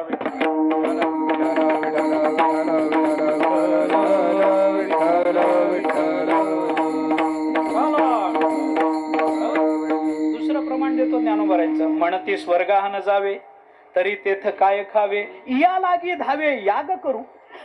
मग तो यागाच्या नादाला लागला, यज्ञ यागाच्या नादाला लागला की समजावं पुढच्या जन्मी भवरोग नक्की. भवरोग नक्की. याला म्हणतात पूर्वलक्षण. दुसरं आहे लक्षण. लक्षण म्हणजे काय? लक्षण म्हणजे रोग शरीरावर कळतोच, शरीरावर रोग कळतो. मनुष्य असा लाल डोळे झालेले, अंग चेहरा सगळा लाल झालेला. माणूस विचारतो, का हो बरं वाटत नाही तुम्हाला? डोळे लाल झाले, चेहरा सगळा तांबडा झालाय, काय काय बरं आहे ना? काही आजार आहे तुम्हाला? काय झालं, काय त्रास होतोय तुम्हाला? मनुष्य विचारतो की एखादा मनुष्य मलूल होऊन बसला, का हो काय झालं विचारतात. मग तो जे सांगतो, अहो सकाळपासून हेच दुखतंय, सकाळपासून तेच दुखतंय, बघा ना इथं किती सुजलंय, बघा ना हे हाड मोडलंय, हे सगळं शरीरावर दिसणार, त्याला म्हणतात लक्षण. लक्षण. आता भवरोगाचं लक्षण काय? आम्हाला भवरोग झाला याचं लक्षण काय? ज्ञानोबाराय सांगतात. चला ज्ञानेश्वरीमध्ये पुन्हा ज्ञानोबाराय सांगतात भवरोगाचं लक्षण. विषय विषयाचा पडीपाडू, गोड परमार्थ लागे कडू, कडू विषय तो गोडू, जीवासी जाहला. ज्ञानोबाराय चिंतन करतात. पूर्वीच्या काळामध्ये काय होतं महाराज, की माणसाला साप चावला की माणूस मरायचा घाबरून.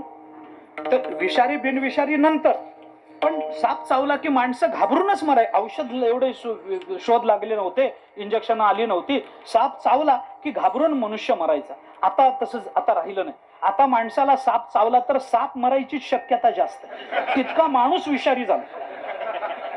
अहो कशावरूनही विषय, हो, कशावरूनही विष आहे. आता पुन्हा सांगूच काय कीर्तनामध्ये, कशातूनही विष माणसाच्या मनातून बाहेर पडतं. पण पूर्वी मग काय करायचे, ते साप चावला तो विषारी का बिनविषारी ओळखायला काहीतरी माध्यम पाहिजे ना. शहाणे होते पूर्वीचे. शेतामध्ये साप चावला की ते शेतकरी काय करायचे, पटकन कडुलिंबाचा पाला तोडायचा आणि त्याला खायला द्यायचा. कडुलिंबाचा पाला त्याला गोड लागायला लागला की समजावं विष अंगात चढले.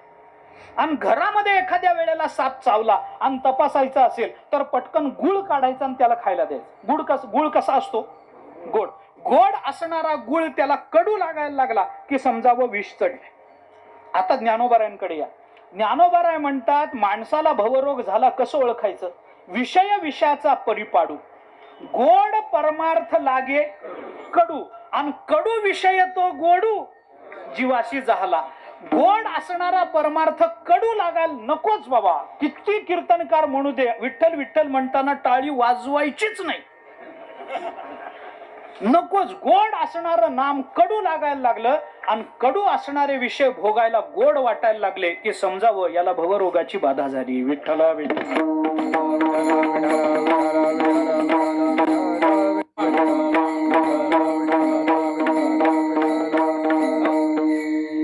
तिसरं आहे उपद्रव. एक रोग निर्माण झाला की त्या रोगाच्या अनुषंगानं इतर रोग निर्माण होणार. डायबिटीस झाला की शक्यतो बीपी वाढतोच, असं होतच. एका रोगाच्या अनुषंगानं दुसरे रोग येतातच. आता परवाच 2 वर्ष त्याच्यातनच गेलोय आपण, मला विस्तार करायचाच नाही त्याचा. एक रोग झाला दुसरा येतोच, हे झालं त्याच्या मागोमाग तिसरं येतच.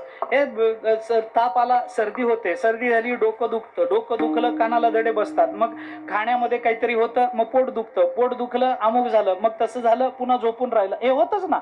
याला म्हणतात उपद्रव. रोगाचा उपद्रव म्हणतात याला. तसं भवरोगाचा सुद्धा उपद्रव. कुठे? ज्ञानेश्वरीत चला. मी ज्ञानेश्वरी शिवाय बोलत नाही. गाथा ज्ञानेश्वरी याच्याशिवाय मला या भवरोगाचं चिंतनच करता येणार. ज्ञानोबारांनी चिंतन केलंय. ऐका, अर्जुनाच्या मनामध्ये निर्माण काय झाला. पहिल्यांदा सेनयोर उभयोर मध्ये रथम स्थापय मेच्युत. अर्जुनाने सगळं सैन्य बघितलं, देवाला सांगितलं देवा दोन्ही सैन्याच्या मध्ये माझा रथ नेऊन उभा करा. मग सेनयोर उभयोर मध्ये स्थापयित्वा अर्थोत्तम. मग भगवंतानी तो रथ नेला, दोन्ही सैन्याच्या मध्ये उभा केला आणि अर्जुनाला सांगितलं बघ अर्जुना तुझ्या समोर लढणारे कोण कोण आहे. ते सगळे बघितले आणि अर्जुनाच्या मनामध्ये काय निर्माण झाला, मोह निर्माण. मोह. आता ज्ञानोबारायांनी याला मोह म्हणलंय का. ज्ञानोबाराय अर्जुनाच्या मुखातून काय बोलतात, हे सकळ कुळ देखोनी जो शोक उपजलासे म्हणे तो तुझ्या वाक्या वाचोनी न जाय आणि काय. अर्जुन म्हणतो देवाला, देवा हे सगळं कुळ बघून माझ्या मनामध्ये काय निर्माण झाला, शोक. अर्जुनाच्या मनामध्ये शोक निर्माण झाला. मग शेवटच्या श्लोकामध्ये अर्जुनाने म्हणताना शोक गेला म्हटलंय का मोह गेला म्हटलंय. नष्टो शोक हा का नष्टो मोह हा. नष्टो मोह हा. पहिल्यांदा म्हणलं शोक निर्माण झाला आणि नंतर म्हणलं गेला माझा मोह. म्हणजे मोह पहिल्यांदा निर्माण होतो आणि त्या मोहाच्या अनुषंगानं शोक निर्माण होतो, त्या मोहाच्या अनुषंगाने भय निर्माण होतो, त्या मोहाच्या अनुषंगानं लोभ निर्माण होतो, त्या मोहाच्या अनुषंगानं तृष्णा निर्माण होते. हे सगळं काय आहे, याला म्हणतात भवरोगाचा उपद्रव. विठ्ठला विठ्ठला.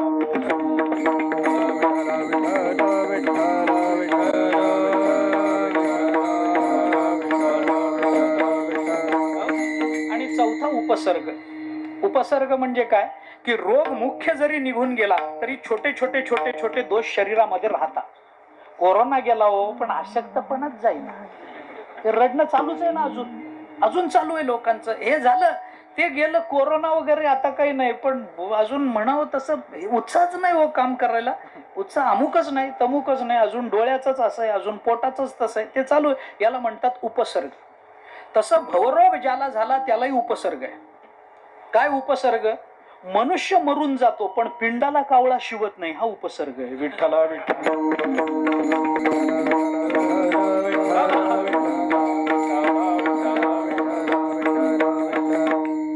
मरून गेला पण इच्छा मागे राहिली ना, इच्छा राहिली ना मागे.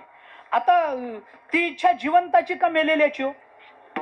पिंडाला कावळा शिवत नसेल तर इच्छा जिवंताची का मेलेल्याची. मेलेल्याची. मग मला सांगा मेलेल्याच्या इच्छा संपत नाहीत, जिवंताच्या कधी संपायच्या, कधी संपा, हा उपसर्गच आहे की नाही आपल्याला झालेला. मूळ भवरोगामुळे आलेल्या इच्छा, आशा, तृष्णा, माया, अपमानाचे बीज नाशिलिया पूज्य होई जेत, तुकोबारायांची भाषा. हे सगळं त्याच्यामुळे, त्या भवरोगामुळे निर्माण झालं. म्हणून तुकोबाराय म्हणतात की हा सगळा भवरोग घालवायचा असेल तर त्याच्याकरता एक उपाय आहे. ऐसे विठोबाचे नाम उच्चारिता खंडे जन्म. या नामानं भवरोग जातो असं तुकोबाराय म्हणतात. पण भवरोग जातो म्हणजे नेमकं काय होतं, भवरोग तुटतो म्हणजे नेमकं काय होतं, कारण हे रोग कशा कशातून निर्माण होतात, कसे कसे निर्माण होतात, या रोगाचा प्रकार कोणता, याचा थोडासा विचार करायचा आहे. वेळेची मर्यादा आहे. एक थोडा वेळ आपण भगवंताच्या नामाने जर भवरोग जात असेल तर भगवंताचं नाम घेऊ. एक पुढे 5-7 मिनिटांमध्ये मी या रोगाचा थोडासा विचार करून सेवा संपवतो. विठोबा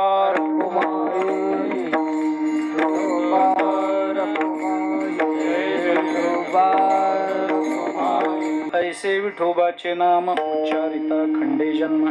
जगद्गुरु संत श्रेष्ठ तुकोबाराय या अभंगामध्ये नामाचं महात्म्य सांगतात आणि नामाचं महात्म्य सांगताना त्याच्याने भवरोग निवृत्त होतो हे तुकोबारायांचं म्हणणं आहे. हा भवरोग नेमका काय आहे हे कळल्याशिवाय त्याची निवृत्ती कशी होते हे आपल्याला कळणार नाही. याच्याकरता म्हणून पहिल्यांदा रोगाचं विश्लेषण आपल्याला करावं लागलं.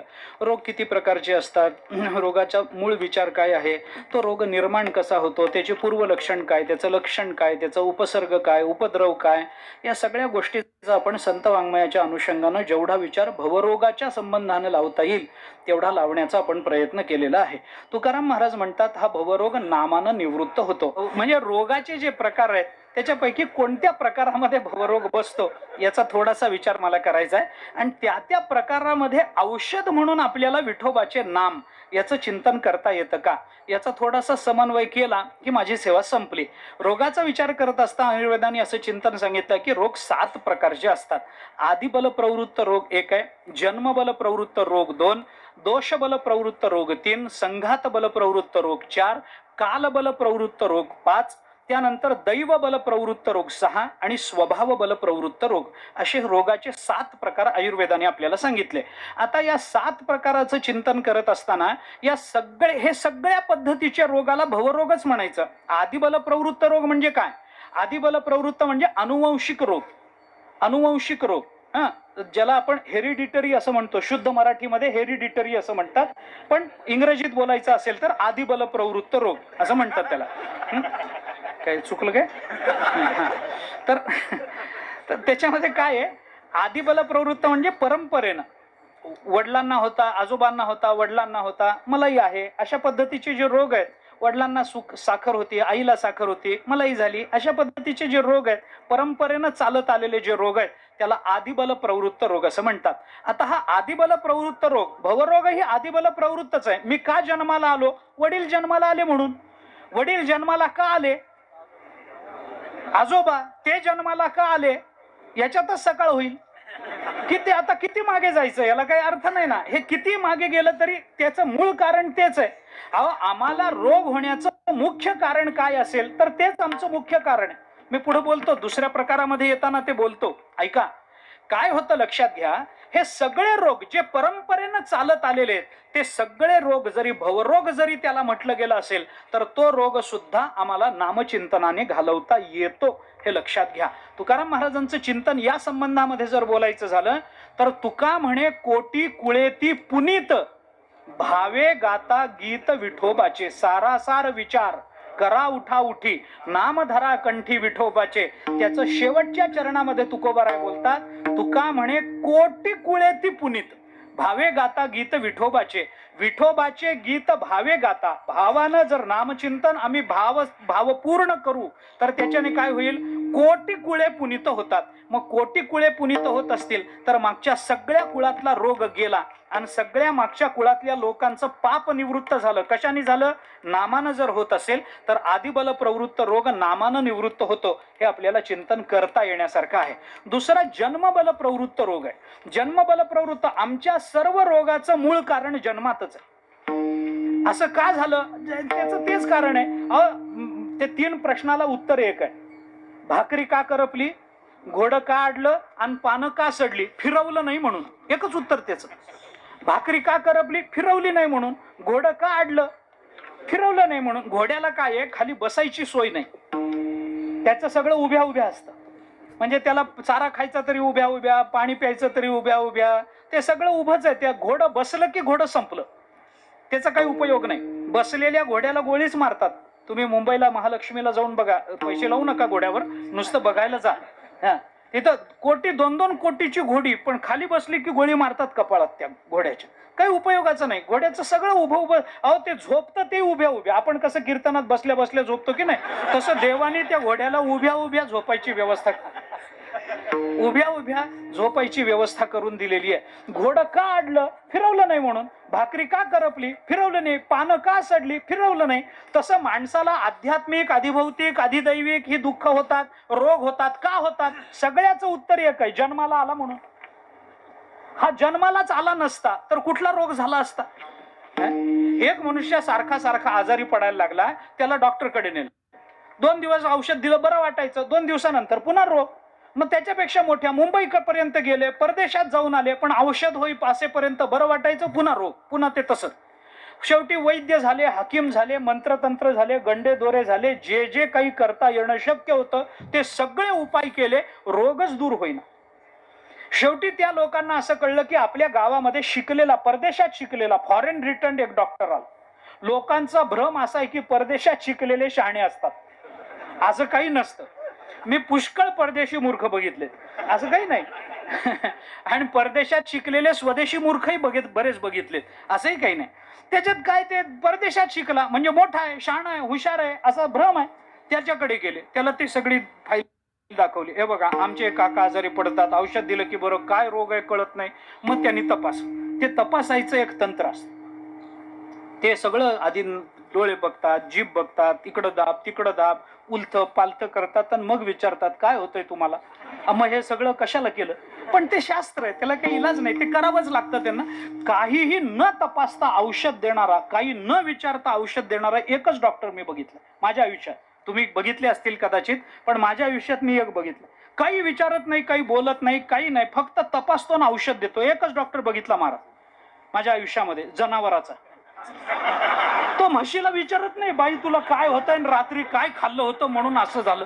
तो बघतो, तपासतो ना औषध देतो. ज्याला असं वाटतं की डॉक्टरने काहीच विचारू नये औषध द्यावं, त्याने त्याच्याकडे जाऊ बाबा, आपलं काय म्हणणं.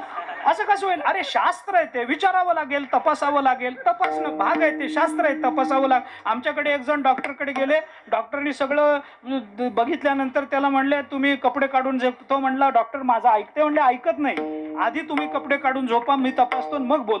तो म्हणला अर्धा मिनिट ऐका. ते म्हणले अर्धा सेकंद ऐकत नाही तर तुम्ही कपडे काढा, टेबलावर झोपा. त्यांनी कपडे काढले, टेबलावर झोपला. डॉक्टरनी तपासून विचारलं काय होतं. तो म्हणला काहीच नाही. तो म्हणलं कशा करता आले. ते म्हणलं तेच मी सांगत होतो तुम्हाला, मुलीच्या लग्नाची पत्रिका द्यायची होती, विनाकारणच तपासलं. त्याला घेणं नाही देणं नाही. आता असं काय, त्याला इलाज नाही, शास्त्र आहे, त्याला काय करता. ते गेले डॉक्टरकडे, डॉक्टरने ते सगळं बघितलं. ते म्हणाले आमचे काका सारखे आजारी पडतात हो, औषध घेईपर्यंत बरे असतात, पुन्हा आजारी पडतात. मग त्यांनी ते सगळं तपासलं, तपासून सांगितलं तुमचे काका का आजारी पडतात मला कळलं.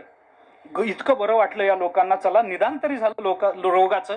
ते म्हणले का आजारी पडतात. डॉक्टरनी सांगितलं तुमचे काका सारखे सारखे आजारी पडतात कारण जिवंत आहेत म्हणून, यांना मारून टाका, याच्या पुढे आजारीच पडायचे नाही. अरे सगळ्या रोगाचं मूळ जन्मच आहे महाराज, सगळ्या रोगाचं मूळ जन्म आहे. पण जन्मबल प्रवृत्त जो भवरोग आहे तो सुद्धा या नामाने जातो. तुकोबारायांनीच म्हटलंय ऐसे विठोबाचे नाम उच्चारिता खंडे जन्म. जन्मबल प्रवृत्त रोग सुद्धा नामानं निवृत्त होतो, हे तुकोबाराय बोलतात. त्यानंतर येणारा रोग, आता सगळ्यांचीच प्रमाण मी देत बसत नाही. याच अभंगामध्ये जवळजवळ तुकोबारायांनी या सगळ्या प्रकाराचं निराकरण केलेलं आहे. तुकोबाराय म्हणतात का बाबा अजून कोणते प्रकार, अजून काही रोग आहे का. एक रोग आहे तो आदिबल प्रवृत्त, दुसरा रोग आहे जन्मबल प्रवृत्त, तिसरा रोग आहे दोष बल प्रवृत्त. काही दोष असतात. मूल जन्माला आल्याबरोबर बऱ्याच वेळेला त्याला कावीळ झालेली असते. जन्माला आलेल्या मुलाला बऱ्याच वेळेला कावीळ, हा दोषबल प्रवृत्त रोग आहे. जन्माला येतानाच ते घेऊन आलेले असतात. तसं आपल्यामध्ये सुद्धा पुष्कळ दोष आहेत, एक नाही दोन नाही. पण या सगळ्या दोषाचं निराकरण, मूळ कारण काही असेल तर सगळ्या दोषाचा बाप आहे पाप. तुकोबाराय म्हणतात वसो न शक्य पाप. जाय त्रिविध तो ताप. वसो न शक्य पाप दोष बल प्रवृत्त रोग. संघात बल प्रवृत्त त्रिविध ताप निवृत्त होय. हा संघात बल प्रवृत्त रोग आहे. चौथा रोग आहे तो काल बल प्रवृत्त आहे. काल बल प्रवृत्त रोगाचा विचार केला तर तो विशिष्ट काळामध्ये होणारा रोग आहे किंवा विशिष्ट काळानंतर होणारा रोग. 40 नंतर चष्मा लागतो, हे काय आहे? कालबल प्रवृत्त रोग आहे. थंडीमध्ये सर्दी होते, कालबल प्रवृत्त रोग आहे. हे सगळे रोग तसे. तसं नामानं कालबल प्रवृत्त रोग सुद्धा जातात. का बाबा? कारण कुठलाही काळ असू देत, नाम हेच औषध आहे. काळ वेळ नाम उच्चारिता नाही, दोन्ही पक्ष पाही उद्धरती. नामानं दोन्ही पक्ष उद्धरून जातात. आपल्याला संगती लावताना आणखीन विचार करावा लागेल, प्रमाणही आणखीन देता येतील. काही रोग आहेत ते दैव बल प्रवृत्त. दैव या शब्दाचा अर्थ आहे प्रारब्ध. प्रारब्धाच्या बलानं त्यालाच आयुर्वेदामध्ये कर्मज रोग किंवा रक्तज रोग म्हटले. एखादा मुलगा तरुण आहे, 27-28 वर्ष चालू आहे, बाहेर उन्हामध्ये गेला, फिरून आला, घरी आल्यावर आईला सांगितलं तांब्याभर पाणी दे. तांब्याभर पाणी आणायला आई आत गेली, हा खुर्चीत बसला आणि जागेवरच गेला उन्हानं. कशानं गेला? 28 हे काही वय नाही. तांब्याभर पाणी पिणं हे रोगाचं कारण होऊ शकत नाही. तसं असतं तर आपण रोज 3-4दा तर मरायला पाहिजे होतं. 3-4 तांबे तर तसे पाणी पितो आपण. मग कशामुळे गेला? काही नाही, प्रारब्ध, एवढंच त्याचं उत्तर. तसंच आहे, प्रारब्धाचा रोग सुद्धा हा याच्याने जातो. म्हणून तुकोबाराय म्हणतात तुटे भवरोग संचित क्रियमाण भोग. भोग प्रारब्ध सुद्धा नामानं बदलतं. म्हणून एका जनार्दनी भोग प्रारब्धाचा हरिकृपे त्याचा नाश झाला. आणि काही रोग आहेत ते स्वभाव बल प्रवृत्त रोग. स्वभाव बल प्रवृत्त रोग जात नाही, कारण माणसाचा स्वभाव बदलत नाही. आता त्याचं पुष्कळ आहे. आधी होता वाघ्या, आता सांगू का हे सगळं?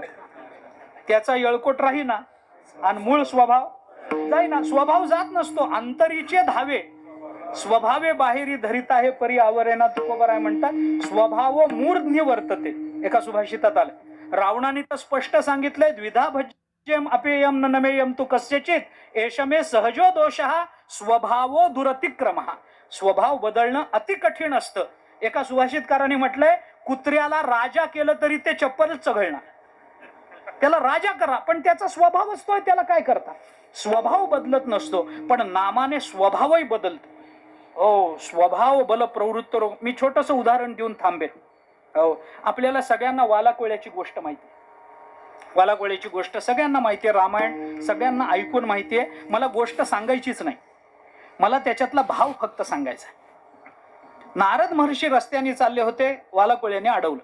काढा काय काय काढा. नारद म्हणाले काहीच नाही. नाही कसं? प्रवासाला निघालेल्या माणसाजवळ काही नसतं असं कसं? कुठेतरी लावलं असेल कनवटीला, लावा काढा.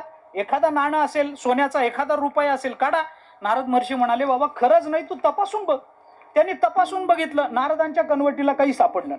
तो म्हणाला नाही नाही असं कसं? तुमच्या विण्यात लपवलं असेल. ते म्हणले घेऊन बघ कसा जड लागतोय, हलका लागतोय. काही नाही, चिपळ्यात काही नाही, विण्यात काही नाही, कुठंच काही नाही, कुठं वर केसामध्ये शेंडीमध्ये लपवलेलं नाही. नारद महर्षी म्हणाले नाही माझ्याजवळ काही बाबा. तर म्हणाला असं कसं होईल? मनुष्य प्रवासाला निघाला आणि त्याच्याजवळ काही नाही, असं कसं होईल? काय करता काय तुम्ही? नारद महर्षी म्हणाले कीर्तनकार आहे.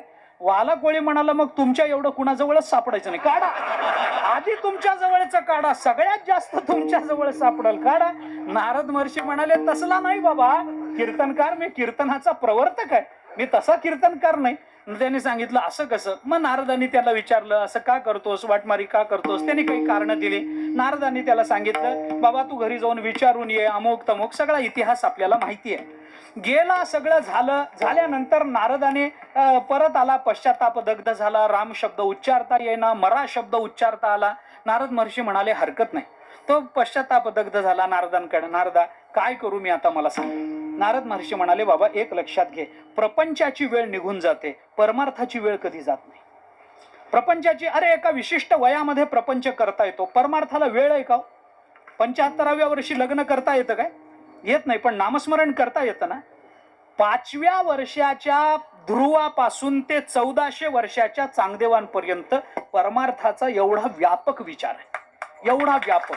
5 वर्षाचे ध्रुव बाळ ते 1400 वर्षाचे चांगदेव, कुणी चिंतन करावं, कुणी नामस्मरण करावं. आम्ही त्याच्या आधीमध्येच आहे ना कुठेतरी. आम्ही काही 1400 पर्यंत जातच नाही, चिंताच नाही त्याची. पण असे कितीतरी 5 गेले ना. अजून काही परिणाम झाला नाही आपल्यावर.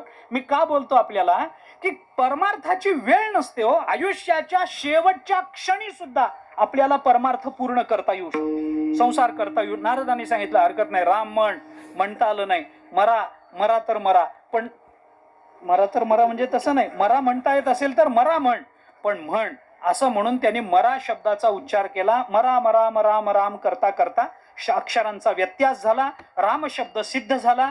राम राम करत मुखातून नामस्मरण व्हायला लागलं, वारुळ अंगावर झालं. आणि मग कालांतराने नारद महर्षी त्याच रस्त्याने पुढे निघाले. कुठून तरी राम राम राम राम शब्द नामचिंतन ऐकू येत आहे. नारदांनी बघितलं, कुठे काही दिसेना, जवळपास कोणी व्यक्ती नाही, मग कुठून आवाज येतोय? आवाजाच्या दिशेनं नारद महर्षी गेले. वारुळातून आवाज येतोय हे कळल्यानंतर नारदांनी वारुळ काढलं.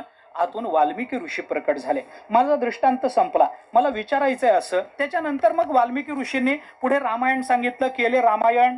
रामाआधी आपण नेहमी सांगतो, मला त्याच्यातून बोध घेण्याची गंमतशीर गोष्ट अशी वाटते की वाल्मिकी ऋषींनी त्या निमित्तानं जगाला हे दाखवून दिलंय, रामायण सांगायचं असेल तर आधी अंगावर वारुळ होईपर्यंत नाम घेतलं पाहिजे, मग रामायण सांगायचा अधिकार मिळतो. असं कदाचित त्याच्यात असावं, दावा नाही, कदाचित असं असावं असं म्हणतोय मी, असं असावं.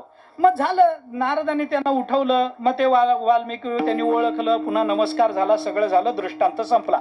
मला असं विचारायचं आहे, नारदांनी ज्याला नामचिंतनाला बसवलं होतं तो कोण होता?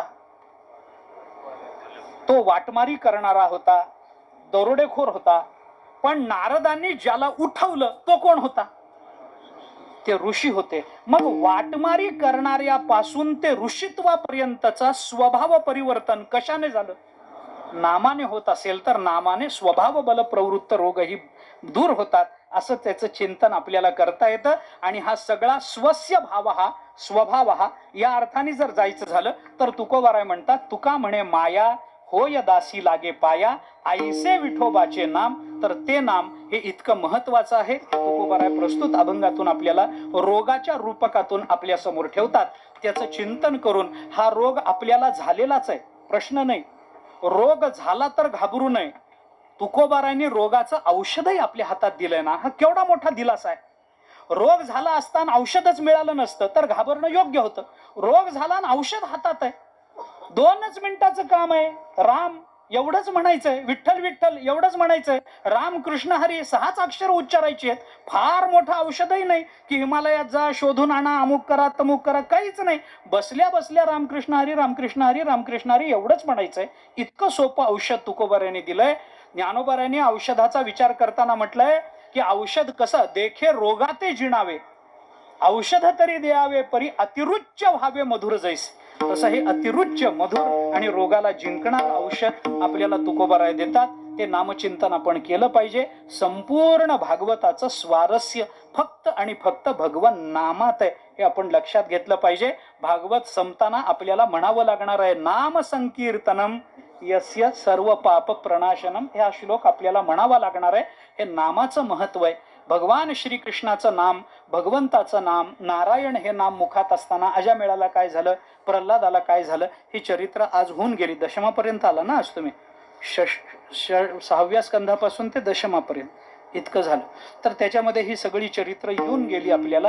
आपण त्याचा विचार करावा आणि भागवताचं स्वारस्य म्हणून, सगळ्या तीर्थयात्रेचं स्वारस्य म्हणून आपण नामचिंतनाकडे प्रवृत्त व्हावं असं मला वाटतं. या दृष्टीनं या नामाचा विचार सांगणारं हे तुकोबारायांचं चिंतन मी आपल्या समोर ठेवलेलं आहे. त्या दृष्टीनं नामाकडे आपण सर्वांनी आम्ही प्रवृत्त व्हावं. काय आहे, नाम घेणं अवघड नाही आहे, राम म्हणणं अवघड नाही हो. राम म्हणायला काय लागतं, काय फार कष्ट आहे? काहीच नाही. राम म्हणणं अवघड नाही, पण राम म्हणण्याची बुद्धी होणं फार अवघड आहे. हे लक्षात घेतलं पाहिजे. राम म्हणायला काहीच लागत नाही. राम कोणी म्हणू शकतं, पण राम म्हणावं अशी बुद्धी होणं याच्याकरता प्रयत्न करावे लागतात. याच्याकरता गाथा, याच्याकरता ज्ञानेश्वरी, याच्याकरता हरिपाठ, हे चिंतन आपण केलं पाहिजे. म्हणून सर्वांना प्रार्थना करतो, नामचिंतनाकडे आपण प्रवृत्त व्हावं. तशी प्रवृत्ती ही आपल्याला सर्व रोगाची निवृत्ती तर करून देईलच, पण रोग निवृत्ती झाल्यानंतर भगवत स्वरूपाची प्राप्ती त्या निमित्तानं आपल्याला होऊन जाईल आणि तशी ती व्हावी याच्याकरता संतांच्या चरणी, सद्गुरूच्या चरणी प्रार्थना.